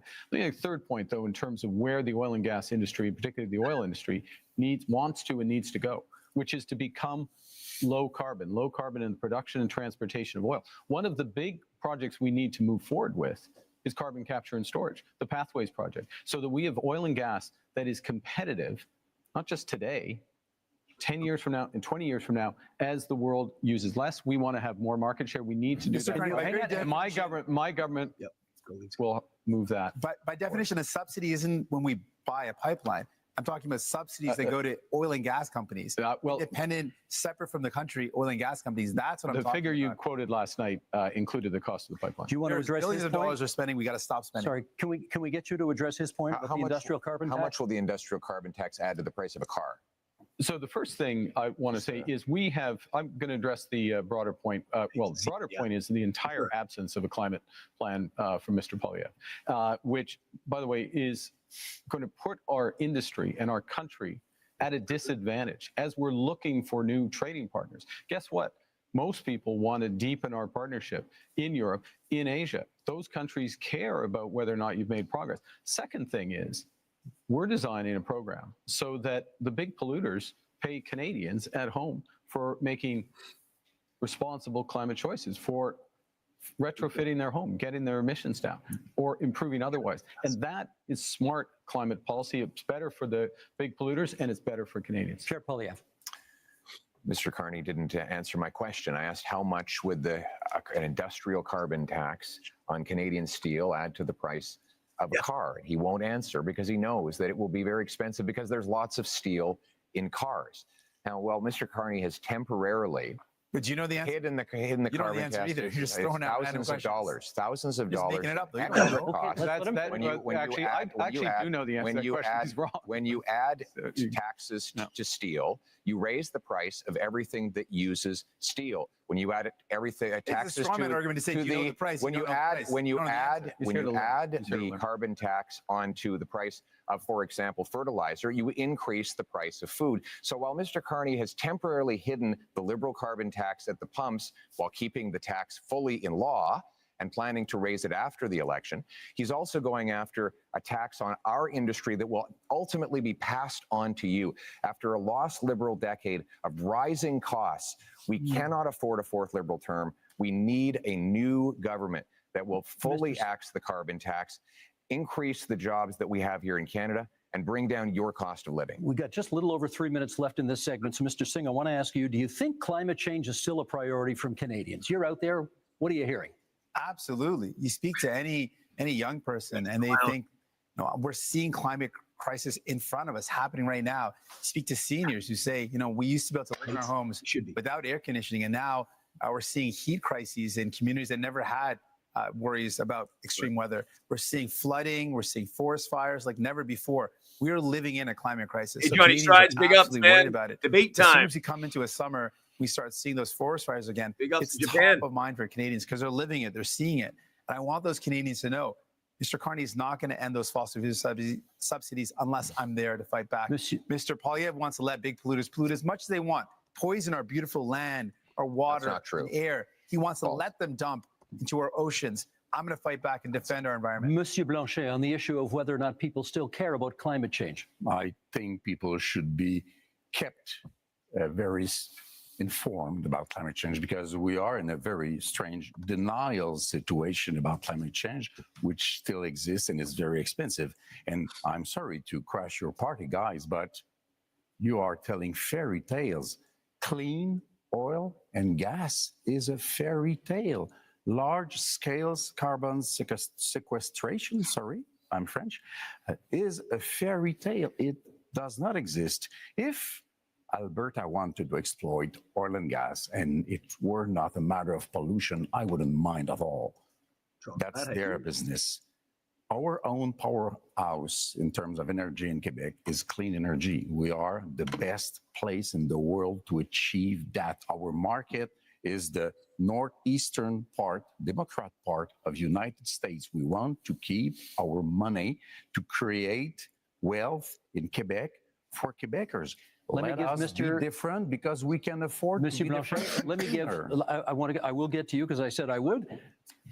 But you've taken a couple of hits here, and I want to give you a chance to respond to some of the things that people on this side of the stage have said. Thank you. Well, first of all, we do support protecting the environment. We want to ban the dumping of raw sewage into our waters. We want to hold large corporations to high environmental standards to protect our water and air.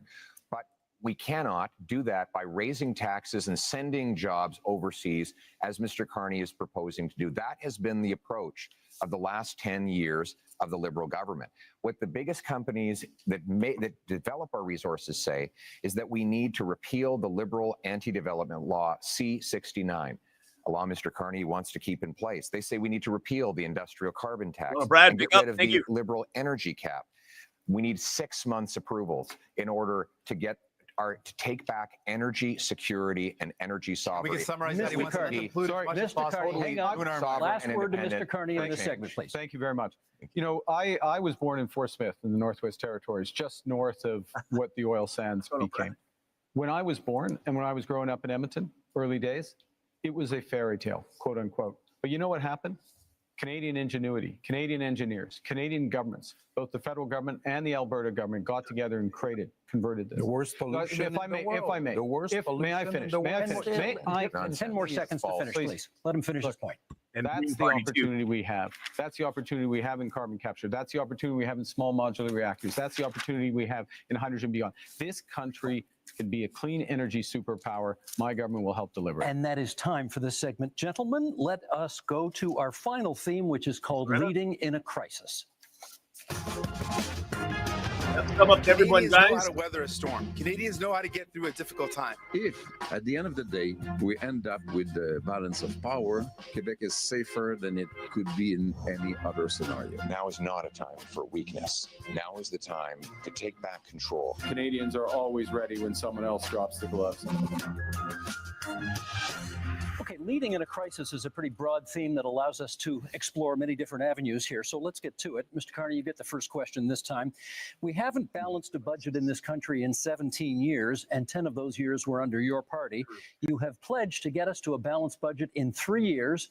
Question is, how? So let me put this in the context of leading in a crisis, which is in a crisis, you got to plan for the worst. Worse is that the U.S. actually does want to take us over. Secondly, you got to have a plan to build, and that'll include a fiscal plan, and I will get to that in a second. The third thing is you need to respond in a crisis with overwhelming force. You need to think big. You need to move rapidly. The things we've been discussing today are a subset of what we can and should do as a nation, and we can deliver.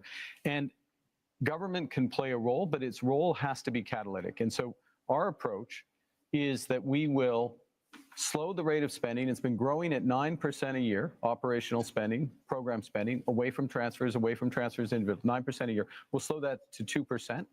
We will focus on a small amount of capital spending by the federal government in order to drive enormous private investment up to $500 billion by 5 years. Thank you, Mr. Carney. Ukraine surely constitutes a crisis. Leading in a time of crisis, Mr. Poilievre, question for you. If the United States withholds support from Ukraine going forward, do you believe Canada should commit more to assist? I believe we should continue to support Ukraine. Our party supported donating missiles that the Canadian military was decommissioning. We supported funds and other armaments to back the Ukrainians in the defense of their sovereignty. We also need to rebuild our own Canadian military because the Russians want to make incursions into our waters. We'll be buying 4 massive Arctic icebreakers. I'll be opening the first Arctic base since the Cold War in Canada, CFB Iqaluit. We're going to double the size of the Arctic Rangers and fill the vacancies in our Canadian armed forces.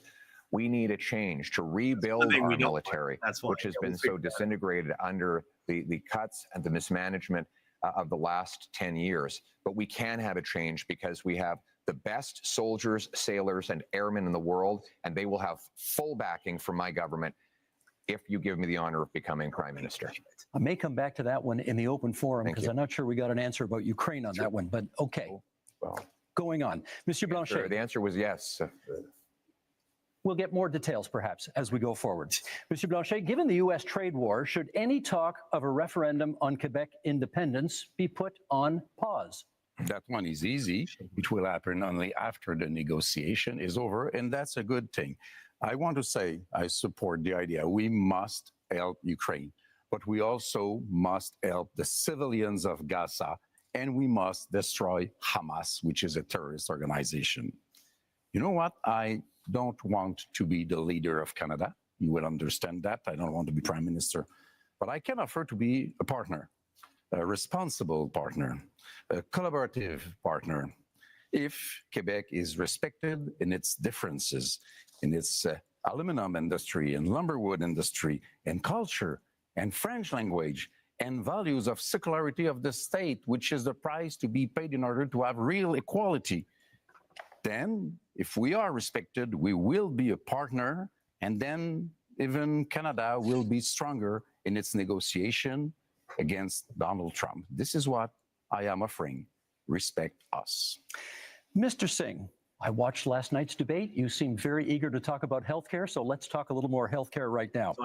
You have made many promises on healthcare. If a province says to you, we'll take your money for healthcare, but not your conditions on how to spend it, what do you do? We've got to negotiate. We can't be giving away money without clear conditions. We're in a healthcare crisis right now, and a crisis that is hurting people across this country. People are waiting desperately in line in emergency rooms for hours and hours. Seniors are waiting for years and years to get the care that they need for surgeries that would remove pain or help them deal with mobility issues. We're in a serious crisis. Healthcare workers are burnt out. They are overstretched. And what we're seeing is more and more privatization, and that is hurting our public universal healthcare system. So we've got to fight back against it. We cannot allow our public money to go to a for-profit private clinic lining the pockets of a rich CEO or investors instead of going towards care.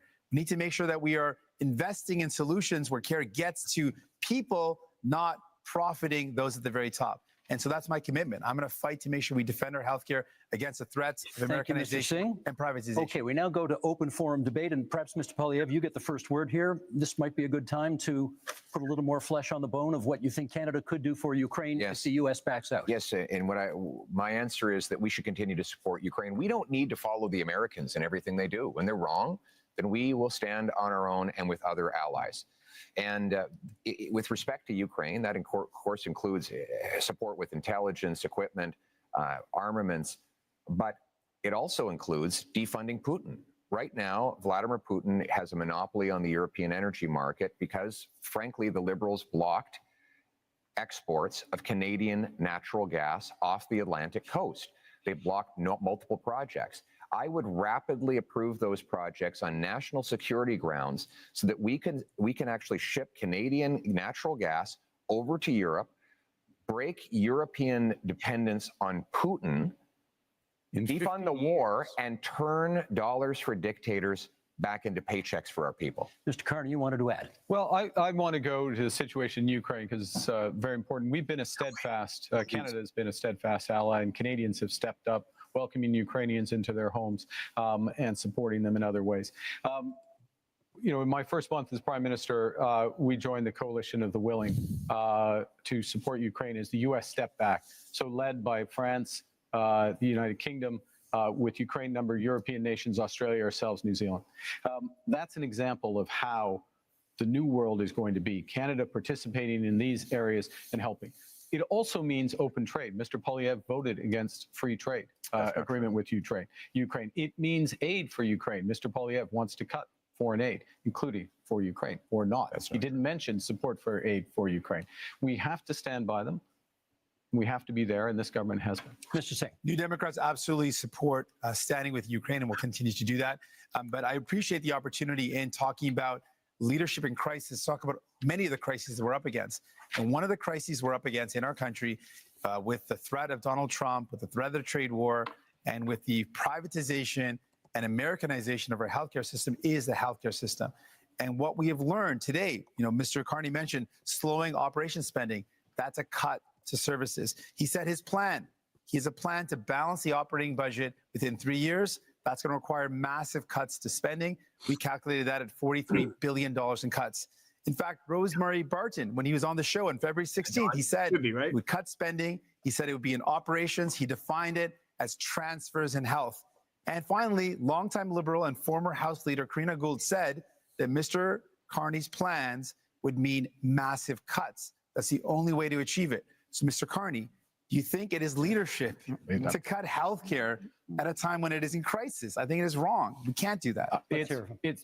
We will not cut transfers for healthcare. We will not cut healthcare spending, full stop. But we'll Mr. have Carney, a detail, if I may. Who do we believe, Mr. Carney, today, or the one he spoke at on Rosemary Barton's show on February 16th, the one that repeated again that he would cut spending? Who do we believe? If I may, consistently said we'll preserve all transfers to the provinces, including the increases. We will preserve all the transfers to individuals, I won't detail them all, but there. So we're looking at addressing an operational spend, which is about $150 billion.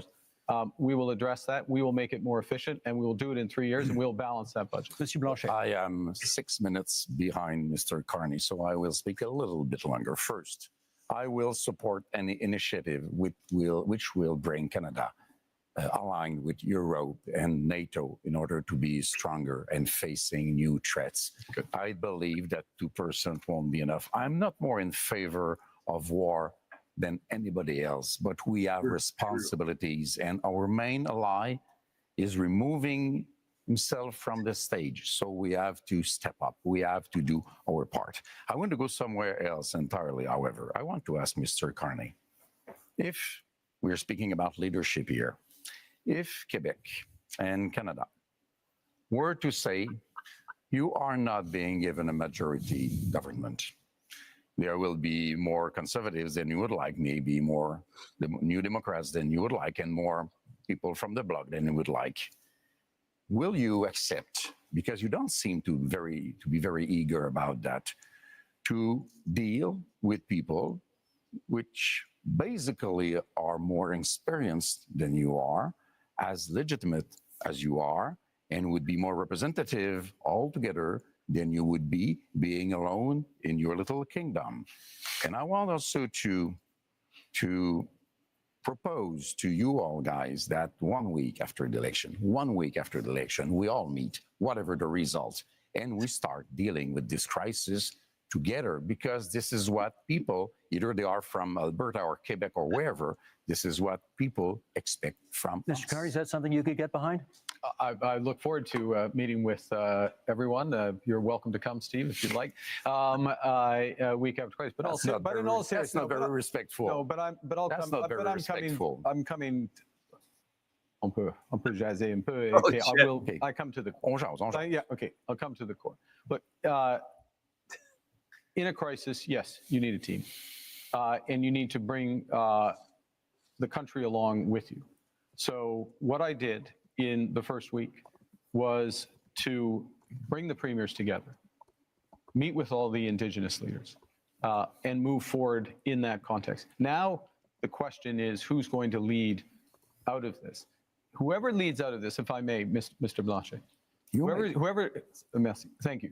Whoever's going to lead out of this is going to need to work with all the provinces, work with labor, work with Indigenous leaders, work with all Canadians to bring them forward in a united front. And if I make this last point, one of the things that has happened, which is a credit to those people at home, is that Canadians are coming together. And it's our responsibility to meet the strength of Canadian unity. Still lagging. I have one small point to make. Yep. You will be elected, if you are elected, in the parliament where there are other leaders. I don't know if he called you, or Mr. Poilievre, I don't know if he called you, but before yesterday, you have not spoken to me once, even if I proposed it so many times. But you say, I speak to provinces' leaders. You're not elected in provinces. You are in a parliament where people are to make decisions which might not always suit you. But this is democracy, Blanchet, I'm which going to you jump don't in. know too much about. I'm going to jump in here because I'm noticing what the clock is saying, and you brought up Gaza earlier, and I think our audience would be interested in hearing your views on the other major international crisis facing the world I just want to right get now. this, before we get that, just to finish up on the healthcare, I just want to speak to healthcare workers right now who are deeply worried about the status of our healthcare system, to Canadians who believe and love our universal public healthcare system, to patients who are stressed out. If you're worried about which Mr. Carney to believe, the one today or the one who spoke on previous shows and said he would cut, vote for New Democrats, and we will fight to defend our healthcare. I think your we will never supporters let would really anyone like cut to it. hear what you have to say about this question, and we have less than 5 minutes for it here. What role should Canada play in the other major international crisis in this world, in the Middle East and the war in Gaza? Pierre Poilievre, would you start us off on that? What role can Canada play? Well, first of all, we must condemn Hamas, and more importantly, the terror sponsors in Tehran who initiated the attacks, the horrific attacks of October 7th. We need to defeat the terrorists so that all the peoples of the world can live in peace and defend the right of, yes, Palestinians to have their own lives free from the oppression of Hamas dictators and Iranian intervention, while Israel has the ability to live in freedom and peace. But I also want to say, we need to get back to the Canadian tradition, which is that when people come to this country, they leave foreign conflicts behind. That's right. The rampaging riots targeting Jewish communities is utterly unacceptable, and it points to the growing chaos that we see on our streets after 10 years of incredibly irresponsible liberal policies of weak borders, of dividing people into groups, of saying one thing to one group and the opposite to another, dividing and conquering. We must end that division and unite our people so that everyone feels safe, and that when we come here, we put our foreign conflicts behind and we put Canada people, first. Mr. Singh, come from countries from around the world, and they care deeply about where they come from, and they should be able to do so. That's a part of being in our country, to have that freedom. Listen, I heard The he was treatment going of on Joe Palestinians Rogan, has been frankly so I'm not sure. disgusting. Your treatment of people who provide care and service for people in Gaza has been disgusting. On top of that, people in Israel and in Palestine deserve to live in peace and security. And Mr. Carney, to date, you've not acknowledged that what's going on in Gaza is now clearly become a genocide. It's important to call things out as they are, and you've not done that. Mr. Carney. Yeah, we need to work, to go to your question, we need to work with our international partners, maximum pressure, maximum encouragement for an immediate ceasefire. That's the first thing. Encourage the return of all of the hostages, resumption of humanitarian aid. My government put in place $100 million of humanitarian aid, which is ready to go.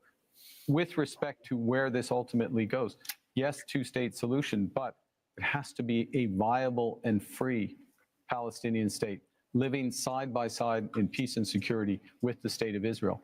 I will underscore one other thing.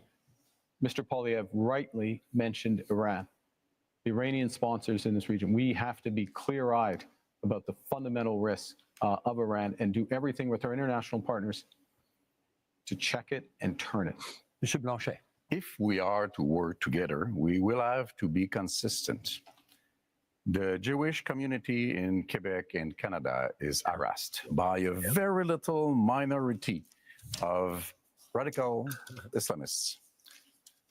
And we don't do so, Johnny? much. It's unbelievable. The law in Canada says that somebody may invite people to be violent, to propose genocide against another people if they can be hidden behind a religious motivation. They are in agreement with that. They are in agreement with that. They are in agreement with that. And we say it is a crime to invite people to violence and killing other people. And this is what is being done very often in Canada and Quebec with the approval of the Criminal Code of Canada. And we are saying this has to be changed. We have to change what we do before we want people elsewhere to change what they do. Last minute in the segment, Mr. Poilievre. Chris. This is about crises and leadership. And one crisis we have is in immigration. Because of this Liberal government's commitment to a radical policy called the Century Initiative, which seeks to bring our population up to 100 million people, they have allowed massive overcrowding in our communities. That has caused housing shortages, job shortages, Don't blame immigration and for the fault of your government. And if I could, the fact that you did sorry, not I didn't invest in interrupt housing, you. I did not Shut up, interrupt you. I Singh. did not interrupt you. All he does It is I do not interrupt blame everybody. Let him finish. I do not blame immigrants. I blame the Liberal government, which brought this policy on. And Mr. Carney wants to continue with the Century Initiative. This is crazy. We have to get back to normal levels of immigration, get rid of the fraud in the temporary immigration system, and ensure that the people who come here can arrive in numbers that we can house, employ, and care for. That's how it always was, and that's how we're going to restore Thank you, Mr. Poilievre. That is our time for this segment. Those are our 5 themes, but we are not done yet. We are entering the next section of our debate tonight, what we're calling the leader's choice, something a little bit different. Each of you will get the chance to ask a question, any question, of any other leader. You can then debate the answer, and each one-on-one will last for 3 minutes. So, Mr. Singh, you have the first option here. Who do you want to ask your question of? Mr. Carney. Go for it. Mr. Carney, as chair of Brookfield Investments, your company is one of the biggest tax dodgers in Canada. As chair, you approved decisions where Brookfield Investments bought up affordable homes, kicked out the tenants, and jacked up the rates. As Prime Minister, one of the first things you did was a tax cut that helped out mostly millionaires. And you have a plan to cut services for people. Now, I expect that of Mr. Pierre Poilievre and the Conservatives. That's very much a Conservative plan. But my concern is that doesn't sound like what people want for a Liberal leader. So my question to you is, Mr. Carney, whose side are you really on? Thank you very much for that question, Mr. Singh. I'm on the side of Canadians. I'm in this for Canadians. I work for Canadians. But your track record doesn't show that, though. No, I have a track record of public service for this country. Go back to something Mr. Blanchet referenced earlier, which is have I resolved any crises? We're in Quebec. If you ask anyone in the finance industry, if you ask anyone in government in Quebec in 2008, they'll know that I resolved the biggest crisis in Quebec. Yeah, you want to have fun. But 60 million. But I'm in fairness with Mr. This is for these two. Yes, I have had a long career in the private sector. I'm proud of that career. I've always acted with integrity, and it brings me with experience that I can apply in this moment of crisis. And you certainly have served the country. But the problem is, who have you served? You've served to benefit those at the very top. You jacked up the price of homes for people living in affordable homes as a strategic decision. You dodged taxes. And then your decisions as Prime Minister show you're not prioritizing people, but you're prioritizing big business, billionaires. So what have we done as a government directly? So we've gone directly to workers using all of our proceeds from the tariffs, committing all of them for workers, the workers most affected in the employment insurance isn't unlike others, unlike others who plan to use them to cut taxes. We are focused on the EI is not high enough, though. You have to accept that. Right now, there will be additional programs. I am fully confident that the next government, whatever government is formed, or certainly if I'm in the next government, we will make additional programs. But you didn't do that so far, though. Well, I can't. You couldn't. Well, you couldn't, given that we're in an election process. Could have increased. May I make a core point here, if I may, which is that when you think about workers here today and people watching at home, particularly younger people, there is an enormous opportunity in the trades, in the skilled trades. We are going to build this country in a way that has not been seen before. We are literally talking about hundreds of thousands, not jobs, but careers in the trade. And that's why we're investing in apprenticeships and mid-career. But I think people are worried, Mr. Carney, if New Democrats aren't there to force Liberals to make sure they remember about people they will forget. Gentlemen, that is time. Thank you for that. Monsieur Blanchet, you have the next question. To whom would you like to put it? Mr. Carney, you avoided quite I would say skillfully the questions of Mr. Singh. But first, let me correct something. In 2008, not so much by your decision, $10 billion were given to car industry in Ontario, while 60 millions, not billions of dollars, were lent to lumberwood throughout the whole of Canada. I don't believe that's the right way to manage a crisis, since you did not recoup the money from the car industry. Then, you have been the manager of Brookfield. It's supposed to be a green investment fund, but we now know that 50% of the investments of Brookfield is in fossil fuel. It's not so green.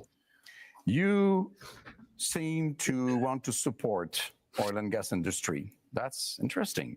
You want to support prefab housing, and it's also in the investments of Brookfield, but not in Canada. You want to support nuclear power, smaller reactors, which are more dangerous, by the way, and Brookfield has investments in Westinghouse. You have hidden the money of Brookfield in Bermuda and Cayman Island, $30 billion. Billions of dollars lost for Canada. You are having your taxes being paid by families, workers, elders in Canada and Quebec instead of paying your own taxes. So I want to know, will you, before the election, reveal all the details of your assets, as Mr. Singh has done, as Mr. Poilievre has done, and as I have done? We have a right to know under those circumstances. Let's let him answer. Well, the first thing is, I want to say a word about, I'll say a word about Brookfield. You know, this is a Canadian success story. It is the largest infrastructure investor and developer in the world. It is one of the largest, if not the largest, developer of renewable power in the world. And who benefits from that? That's Canadian pensioners. That's Quebec pensioners. That is teachers. That firefighters. It is a series of people, including individuals on this stage, benefit from that. Now, always acted with integrity, served the shareholders of Brookfield when I was there. I have left that. I have followed all the rules well in advance. So I have followed all the rules well in advance. Let's reveal your assets like we all did. And working for the people of Canada. What do you own? Why That is don't time, you tell gentlemen. Canadians and That is Quebecers time. what you own? Monsieur Blanchet, we're moving on to Mr. Polyev now, who has his opportunity to ask the question of whomever he'd like here, and that will be? Mr. Carney. But if I could begin by setting the stage. The choice in this election is, after a lost Liberal decade of rising cost and crime and a falling economy under America's thumb, do we want to elect them to a fourth term? Hell no. Do we want to change? Change so that you can afford food and homes. Change so that you can be safe on your street, and change so that your paycheck grows faster than your cost of living. Change with a new Conservative government. Because Mr. Carney has not changed. Mr. Carney, in 2020, it was recorded, you began advising Justin Trudeau. It's still on the Liberal Party website today that you are Justin Trudeau's economic advisor. They might want to update your website on that. On June 3rd of 2021, you said that inflation would be a sign of economic progress. And you advised governments, including Justin Trudeau's, your Liberal government, to print money, which led to the worst inflation crisis in a generation. Now, that means that mothers went to bed with empty fridges and empty bank accounts, worried how they'd feed their kids, that seniors worried they'd be evicted from their homes, that young people believed they'd never be able to own a home in the first place. Now, in retrospect, you look back on the Liberal decisions that you advised Justin Trudeau to take. Will you look at the camera in the eye and apologize to the many people who suffered as a result of the inflationary policies that you advised Justin Trudeau to implement? You know, I said earlier, but I'm going to say it again. I know you want to be running against Justin Trudeau. Justin Trudeau isn't here. Are you denying I am his here. Economic advisor? I did not provide any of that advice. I did not provide any of that It's advice. on the Liberal Party I'm website. sorry.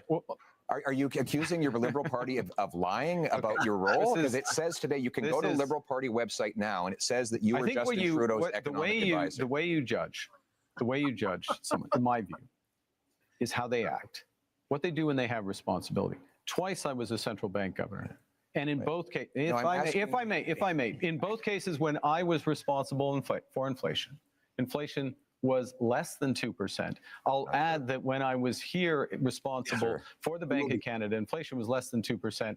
Our dollar was at parity. That is the kind of success that I can deliver for this country coming out of this crisis. And what is at stake here? What is at stake here? What is at stake here? That gave us the worst inflation that we have had in a generation, because the policies that you implemented and those of the MPs that are still in your ministry. To the fellow Canadians, crisis which the last 10 years has been about the Liberals. The next 10 years should be about you. And that's time. That's brilliant. Mr. Carney. Good news is the next question is yours. Well, I'm going to ask myself a question. Sure. As he identifies. Actually, I'm going to ask a question which has been troubling me. And it's troubling me because, you know, we are in a very dangerous and divided world. Who is it to? I'm going to ask a question, Mr. Polyev. Why not? We're in a dangerous and divided world. We talked earlier about the challenges in the Middle East, the threats from Iran. That's right. The threat from Russia, Russia's aggression in Ukraine. We have the threats from China, which I raised. We have the United States, which is fundamentally changing its security relationships, its commercial relationships. We have all this. And in the context of that, everyone on this stage, Mr. Blanchet, Mr. Singh, myself, we have our top secret security clearance. We have our top secret security clearance. I got mine within 3 weeks. It wasn't hard, but I felt it was important that I had it so I could be in a position to be informed about that dangerous world and take decisions at. And Mr. Polyev, it is now 950 days, if my numbers are right, since you've had the opportunity to get your top secret security clearance and you've refused? Why? Well, first of all, I have got my security clearance when I was a minister. I got top secret clearance at the time, so there's no problem getting that.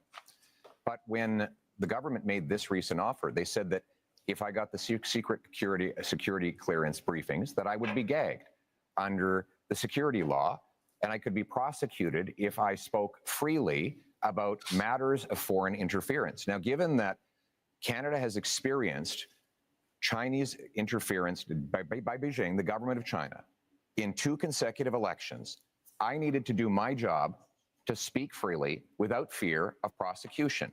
And that was not something I would be allowed to do. Even Thomas Mulcair, the former leader of the NDP, said that when he was the leader of the opposition, he never would have accepted the kind of gag order that your government and Mr. Trudeau's government was attempting to impose on me. And it's good that I'd made that decision, because it has allowed me to speak freely about things like the case where one of your candidates, sir, actually said that he wanted to send a political opponent to China under a bounty threatening his life or imprisonment, and you refused to get rid of him. Now, it might have something to do with the fact that you went to China not long ago to get a $250 million loan for your company. But the reality is you refused to stand up for a Canadian who was being threatened by a foreign government. And I was able to speak freely on that matter because I refused the gag order that the Liberal government attempted to impose on me. Well, there's a couple of interesting things. I think people at home have seen Whoa! debate here, and it's been a robust campaign, and it has not stopped Mr. Blanchet or Mr. Singh at times during his campaign by making challenges with respect to these issues. So one can address it. I will observe, as someone with the top secret security clearance, that China is not the only country that is accused of foreign interference. And gentlemen, that is time We'll leave for it this at segment. That's our time. Now, closing statements are still a few minutes down the road, so we have a little bit of time for some quick hit Q&As for each of you right now. Short questions, 45 seconds, please, on the answers, and we're going to go left to right as I look at you right now. Mr. Poilievre, you get the first question. To the best of my knowledge, you have not offered a hard timeline, as the other parties have, to meet Canada's NATO commitment of 2% spending on defense. When would you hit that target? My aim will be to 2030. That said, when we renegotiate our trade deal with the U.S., I know it's their priority to see us increase our military budget.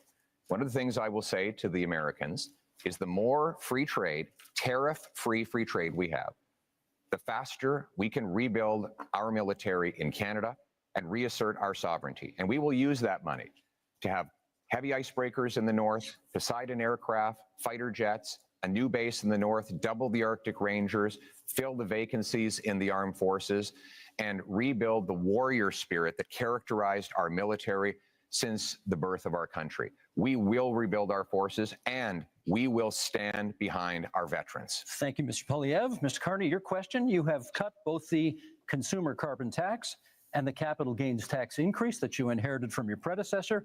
Is that an admission that the Liberals made life less affordable for Canadians? I think let me give you the rationale behind both of those changes. First, with respect to the consumer carbon tax, in effect, it become too divisive for Canadians. Canadians received rebates. On the whole, they received more than the tax actually was, but some had represented that it was a tax without a rebate. It became divisive. It didn't serve its purpose. It made a relatively modest contribution to overall climate goals. I got rid of it. First act made Canadians whole. Secondly, but with respect to the capital gains tax, it's come up again. I'll be quick. This is a fundamental issue. We need to build this country. Builders, innovators, entrepreneurs need to be rewarded. That's why I brought it back. And that's time. Thank you. Mr. Singh, would you change the existing cap on immigration? I've said that the level of immigration, first of all, we need immigration. It's fundamentally important to our country. And we speak to any small business owner, you speak to people here in Quebec, you speak to farmers. It's fundamentally important. A couple of things, though, we know we need to be able to set the amount of folks that we welcome to our country at a level that it meets our needs. So I would ensure that we've got an expert panel that makes that determination based on our economic needs. We also know that we should be very clear that the lack of investment from Liberals and Conservatives resulted in the fact that we have a shortage in housing. That's something that we've got to fix. I should also point out that if you are worried about the cuts being proposed by Liberals and Conservatives, vote for New Democrats. We'll fight back to protect Canadians and make sure that we've got the right immigration levels. Thank you, Mr. Singh. That's time. Mr. Blanchet, Quebec, I believe, is now the only province with a carbon tax. Do you think that's fair? It's not entirely true. It's not a tax. What Quebec has is a system by which we invite big emission companies, I don't know how to translate that, to reduce their emissions. If they do not, then they have to pay. It goes into a fund which is invested then in reducing emissions. Our partner is California, which makes this a huge deal about reducing emissions. This is what we do. This is to be compared to what Europe does. And by the way, Europe would impose tariffs on Canadian oil if it ever got there. We're quite proud of that. And we have to be responsible because this is much less expensive than doing nothing to fight climate. That's time. We're going to do another set of quick hits here, left to right again, and 30 seconds this time. Monsieur Poilievre, you've previously promised to defund the CBC as one of your very first acts as Prime Minister. Is that still the plan? Yes, CBC will continue to operate as a self-funded, Canadian-owned and controlled non-for-profit that raises money like other media organizations through sponsorships, subscriptions, advertising, licensing fees, and countless other things that will ensure Canadians who still want to listen and view its content will be able to do so. And at the same time, we'll allow freedom of the press so that everybody has their voice heard and they can make their own decisions. Thank you, Mr. Carney. The next question to you, 30 seconds. Would you remove some of Canada's legal tax avoidance loopholes that companies that you have worked for have used? Look, I think that what we need to do is undertake a comprehensive review of our corporate tax system and do that on the basis of the right principles. We've got to have fairness, transparency, sustainability, and competitiveness. So we need a tax system, a corporate tax system, including being part of a international minimum corporate tax through the OECD. And that is time. Mr. Singh, the question for you is, if you hold the balance of power after this election is over, what would your price be to support another party? We've laid out our priorities. We want to make sure we bring down the cost of groceries, build homes that people can afford. I can also tell you that we would defend CBC, unlike Mr. Poilievre, who wants to cut it. And we would close tax loopholes and offshore tax havens, even though Mr. Carney didn't respond to that. And selling stocks and shares to make profits and then having less taxes on that is not hard work. And so those aren't the job creators. The people who are job creators are the hardworking men and women that contribute to our economy. Thank you, Mr. Singh. Monsieur Blanchet, kind of the same question. If you hold the balance of power in the next minority parliament, if it is that, what would be the price of your support? Respect for Quebec. That's quite easy. I don't want to go against what Canada wants to do for itself, but I don't want Canada to impose an economic vision or a multiculturalist vision on Quebec, which is different in terms of language and values and secularity and equality between people. So I want to be a partner. Yeah. And if Quebec is respected, Canada has nothing to fear from the bloc because we vote for what is good for Quebec. It has to be good for Quebec. Thank you, Monsieur Blanchet. Now, we have one last question for each of you. We'll go right to left this time as I look at you. Bit of an offbeat question. Monsieur Blanchet, what is your biggest regret during this campaign? Thanks, Louis.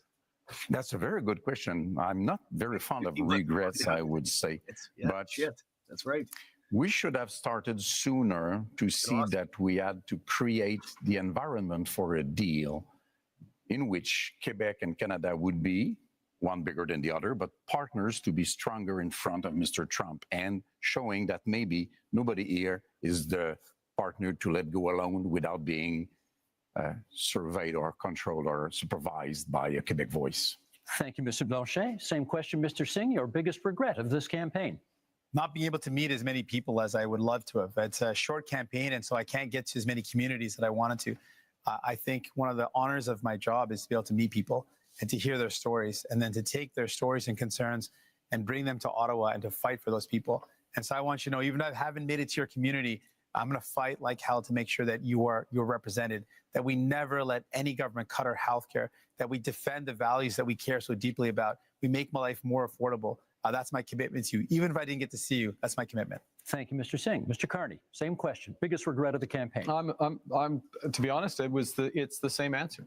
This is an astonishing country. It is an amazing country, and the opportunity and the responsibility that comes with it, of being with Canadians, hearing their stories, their challenges, drawing strength and ideas from them, and working to be part of the solution is the greatest honor of my life. But the regret is that it is also a big country, and it is a short period of time. Mr. Poilievre, last word to you. I actually agree with these two gentlemen. I had a rule that at all my rallies, even when they're really big, I would stand in front of a flag and greet every single person and hear their stories and learn their struggles. And that was always touching to me, that they would put their faith in me or in any of us. Yeah. But we've been in such a rush because we have to get off to the next event, so we haven't been able to stop and do that. And I want you to know out there, I haven't forgot about you. Thank you. Thank you, Mr. Poilievre. It is time now for closing statements, and prior to the debate, you drew lots. We're near the end, guys. Which order we would go in, and Mr. Singh, you get the first word on a closing statement. Certainly, thank you. Because you voted for New Democrats, we were able to build this country that we love. Universal health care and pensions, because you voted for us. Because you voted for New Democrats, we were able to fight to bring in dental care, pharmacare, and childcare. Because you voted for us, because you supported us. You have the power with your vote to send more New Democrats to Ottawa, to continue that fight, to make sure that no government cuts the things that we hold dear, like our health care, to ensure that we can do everything possible to make life more affordable by making it more affordable to buy your groceries and to get a home. I'm asking for your support in this election so that I can continue to fight to defend the things that make Canada, Canada, the things that we hold dear, the things that make us proud to be Canadian. Thank you, Mr. Singh. Mr. Carney. We are facing the biggest crisis of our lifetimes. Donald Trump is trying to fundamentally change the world economy, the trading system. But really what he's trying to do to Canada, he's trying to break us so the U.S. can own us. They want our land, they want our resources, they want our water, they want our country. And we're all going to stand up against Donald Trump. I'm ready. I've managed crises over the years. I've built strong economies. We will fight back with counter tariffs. We will protect our workers in those businesses, and we will build the strongest economy. We will build Canada strong. Trying to go after Trump. I'm asking for your support. The honor of doing so. Thank you. Thank you, Mr. Carney. Monsieur Blanchet. For 260 years and a little bit more, les Français, devenus des Canadiens, devenus des Canadiens français, devenus des Québécois, you have tried to have them become Canadians like all Canadians. But to no avail, we are different. So let's be economic partners. Let's have a voice chosen by and for Quebecers, an ally for Canadians as equals in front of Mr. Trump. Monsieur Poilievre. Only in Canada could someone start where I began and get to this stage. I was born to a single mother and adopted by school teachers who raised me to believe in the incredible Canadian promise that anyone who worked hard could do anything. That promise feels broken today. Many of you worried about paying your bills, feeding your families, or ever even owning a home. You're worried your kids are in danger. But I'm here to say it doesn't have to be this way. With change, we can restore the Canadian promise so that hard work gets you a beautiful house on a safe street under a proud flag. We can do it with hope for a change. Gentlemen, thank you for a very spirited debate tonight. Wow. 2 quick points before we go. Number one, One of you celebrated your 60th birthday yesterday on this stage. Yves-François Blanchet, bon anniversaire. Merci beaucoup. Secondly, you'll notice we didn't have to change the time of this debate because the Leafs already clinched the Atlantic Division title, and therefore we didn't need to move the debate to accommodate. There we go. We already won. I'm getting back at my colleague who was in this position last night, and okay, go Habs go. That's fine. Go Leafs go. With that, we're done. Thank you, leaders, for being here tonight. We are just Ottawa 11 days from Election we're Day. playing April Ottawa on 28th, Saturday. But there are many ways that you can cast your ballot starting tomorrow. At That's advanced polls. awesome. If you intend to vote by mail, that deadline is April 22nd. Make sure to check your voter card for details or contact Elections Canada. This is your democratic right, and we hope you use it. Thank you so much for being with us tonight. I'm Steve Paikin. Good night from Montreal. Wow, that was crazy. That was crazy. And there you have it, the English language debate of this 45th general election in Canada coming to an end, as you see. Here. Wow. So that was it. Wow. That was very, very, very interesting. Wow. What did you guys think of the debates? What did you guys think? Who won that debate? If there was a winner, who would you say came out on top? My personal opinion, I would say that, of course, Mark Carnage, as we like to say, Vancouver. Yeah, he was a lot of ums, stumbling, gave out questions, of course, and like just at that end there, yeah, he was Pierre was absolutely ready to pounce on him and answer the questions. But yeah, I don't know. It's going to be very interesting. We got to see what the updated polls and shit. I don't even really believe the polls anyway. So Pierre won. Yeah, I think so. Yeah. Quebec guy did okay too. Yeah, that's right. Open a beer. Yep. I'm going to be doing that. We're going to be going to Beers and Cheers, of course. Let me see here. Let me just check something here. Right. Yeah. Cheers, everybody. Yes, we're going to be going there right after. Voter ID. No, the cards we get cards sent to us, and then you go and vote. You have to have your ID. There's none of this like you can do advanced voting and stuff like that, but yeah, there's no real crazy like scam or whatever. The only thing that I did here is you should bring a pen to the voting station, because I have heard some like scams where they're going to give you a pencil. And if you literally hand that to somebody, they can literally erase your vote if it's pencil and put in a different vote. Make sure that you're using a pen and or bring your own pen. Yeah. Just need government ID to vote. That's right. Yeah. Yeah. Bring a pen or bring your own pen or something like that, but make sure you're putting a vote down in pen, not pencil. That's a big thing there.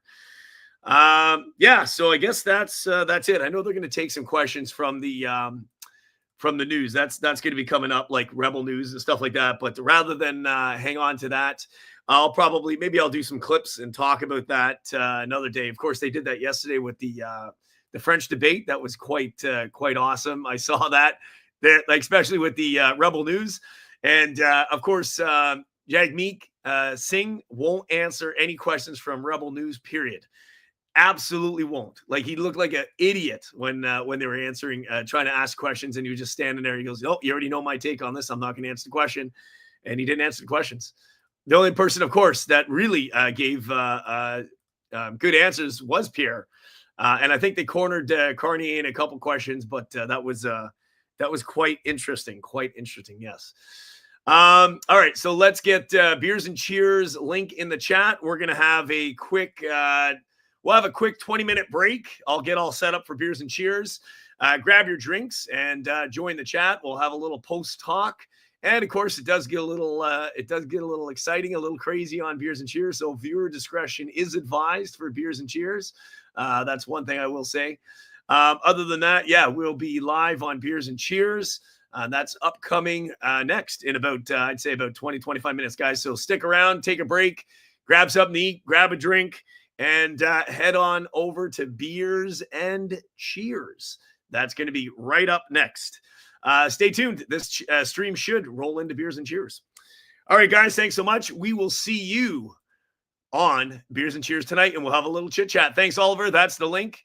That's Beers and Cheers. We're live in about 20 minutes time. We'll see each and every one of you over on Beers and Cheers for a panel full of guests. I got a special guest coming up on Beers and Cheers tonight. You don't want to miss it. Thanks a lot, guys. Appreciate it. And I will see you guys all later. Thank you so much, guys. Cheers and have a great night. See you on Beers and Cheers. Ciao.